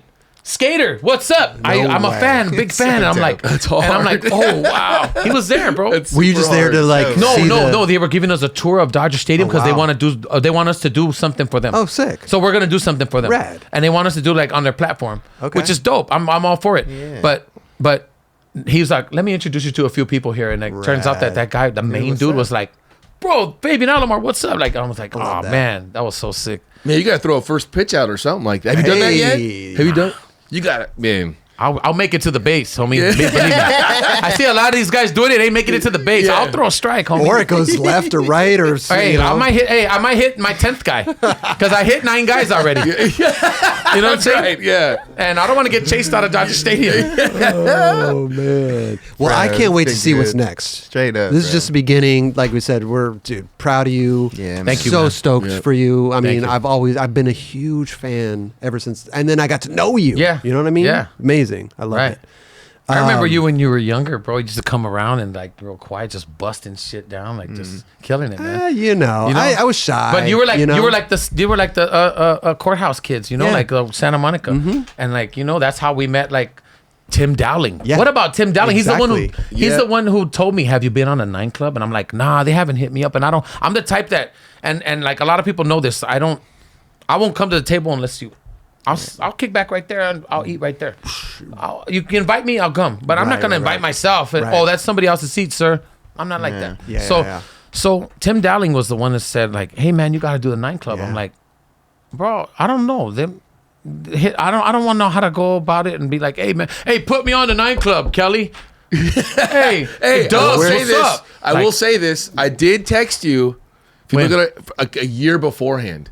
And it was still on there, but maybe I don't know. Where? You maybe were filming it probably. At Or that maybe I point. was high, bro, Yeah. and I didn't know. It was Wait, last year? Did this last year? I had Last it year, on. okay, I wasn't high. Okay. Yeah, we've been yeah. talking about this for at least a Yeah. year, year and a half. Yeah, but give then or I take. texted and I was like, I'm not gonna bother you. And be like, dude, Fabian, Yeah. I'd love to get you on the show. Well, Fabian, your But- name comes up all the time. Yeah. To come on the show. Like between us and Yeah. in the comments. Right, You know what I yeah, mean? People yeah. want to see you on the show. So- we want you on the show. Yeah. And the beauty of this is you come back anytime. Come back and kick it. Come back with Joey Suriel. Come back with Billy Valdez. Come back with a come back with a homie. Hey, man, how about come back with Tim Dowling too? Oh, That would be Because hard, me and Tim There you Dowling, go. full circle, we're on the set of Mayans, and we're telling everybody, he's like, bro, I used to film this guy skating Yeah. 20, 30 years ago, and now I'm filming him on the Mayans. Well, because he's a DP. he's yeah. the camera guy. Right. And he's like, and every time he looks at when we go on set, he'll look at me and he'll be like, Fabes. And I'll be like, Yeah, got you. You know he's gonna make and you then look I good. just like, all right, I got it. That's He's my so friend. good. Like, That's so good. fuck. It was so dope, man. I'm Yeah. like, and then everybody would find out and be like, oh, wow, you were a skater? You don't look like a, damn, you wasn't a skater. You really, Here's a YouTube. Let me pull up my video parts. check it out, homie. Let me see. Look, you think I'm not a skater, homie? Look at that, homie. But dude, come back anytime. Hell yeah. Like we'd love to have you back and catch up with you and see what you're doing, Oh, see what for you're all sure. about. You know, 100%. even though we know we're following you. Of course, you know man. what I'm saying? But the rest of the people, Yeah, exactly. Yeah, bro. Exactly. hopefully, you know, man, I could come back on the show and talk about another project that I'm Let's do it. part of. Yes. Yeah. We want to hear more about it after the fact, but Yeah. Yeah. There's the irons are in the fire right now, Papa. Just waiting for them to get I'm hot. telling you. It's about to go down. Congrats, it's man. about to be flaming That's so hot. cool, man. Kelly, will you do me a favor? Will you go grab him some stuff? Can we give you some 9 Club stuff to take home with you? We got some hoodies or some socks and Yeti stuff. What size are we talking? Please. Wait. Gear. Wait. I mean, you're Wait. big, dude. But are you trying to like t-shirts? Give me XL. XL? Yeah. Okay. Because I don't want to look like a '90s cholo. You know what I'm saying? Oh, I pulled medium for you. No. Oh, schmedium. Do you have schmedium? Nah, man, I love it, dude. Listen, shout out to I've seen everything you're doing. Hey, Yeah, I've bro. seen this, and I've always like commented and be like, "That's dope, man. I'm glad they have something like this." And all you guys, I know you guys from way back, and then it's dope to see this, man. I remember when I first got out, and I was thinking, "Damn, I'm gonna wait because I just want to come out here and talk about prison. Right. I want to talk about something good, Some man. good stuff. For sure. Thank you, Kelly. But Yeah. also, this is the thing too: is a lot of people have that same vibe about Thank you, bro. They want something going on. Thank you, my man.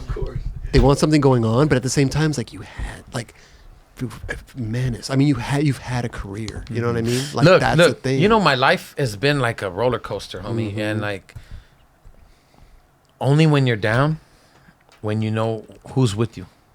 right? You won't know who's with you until you're down, bro. Yeah.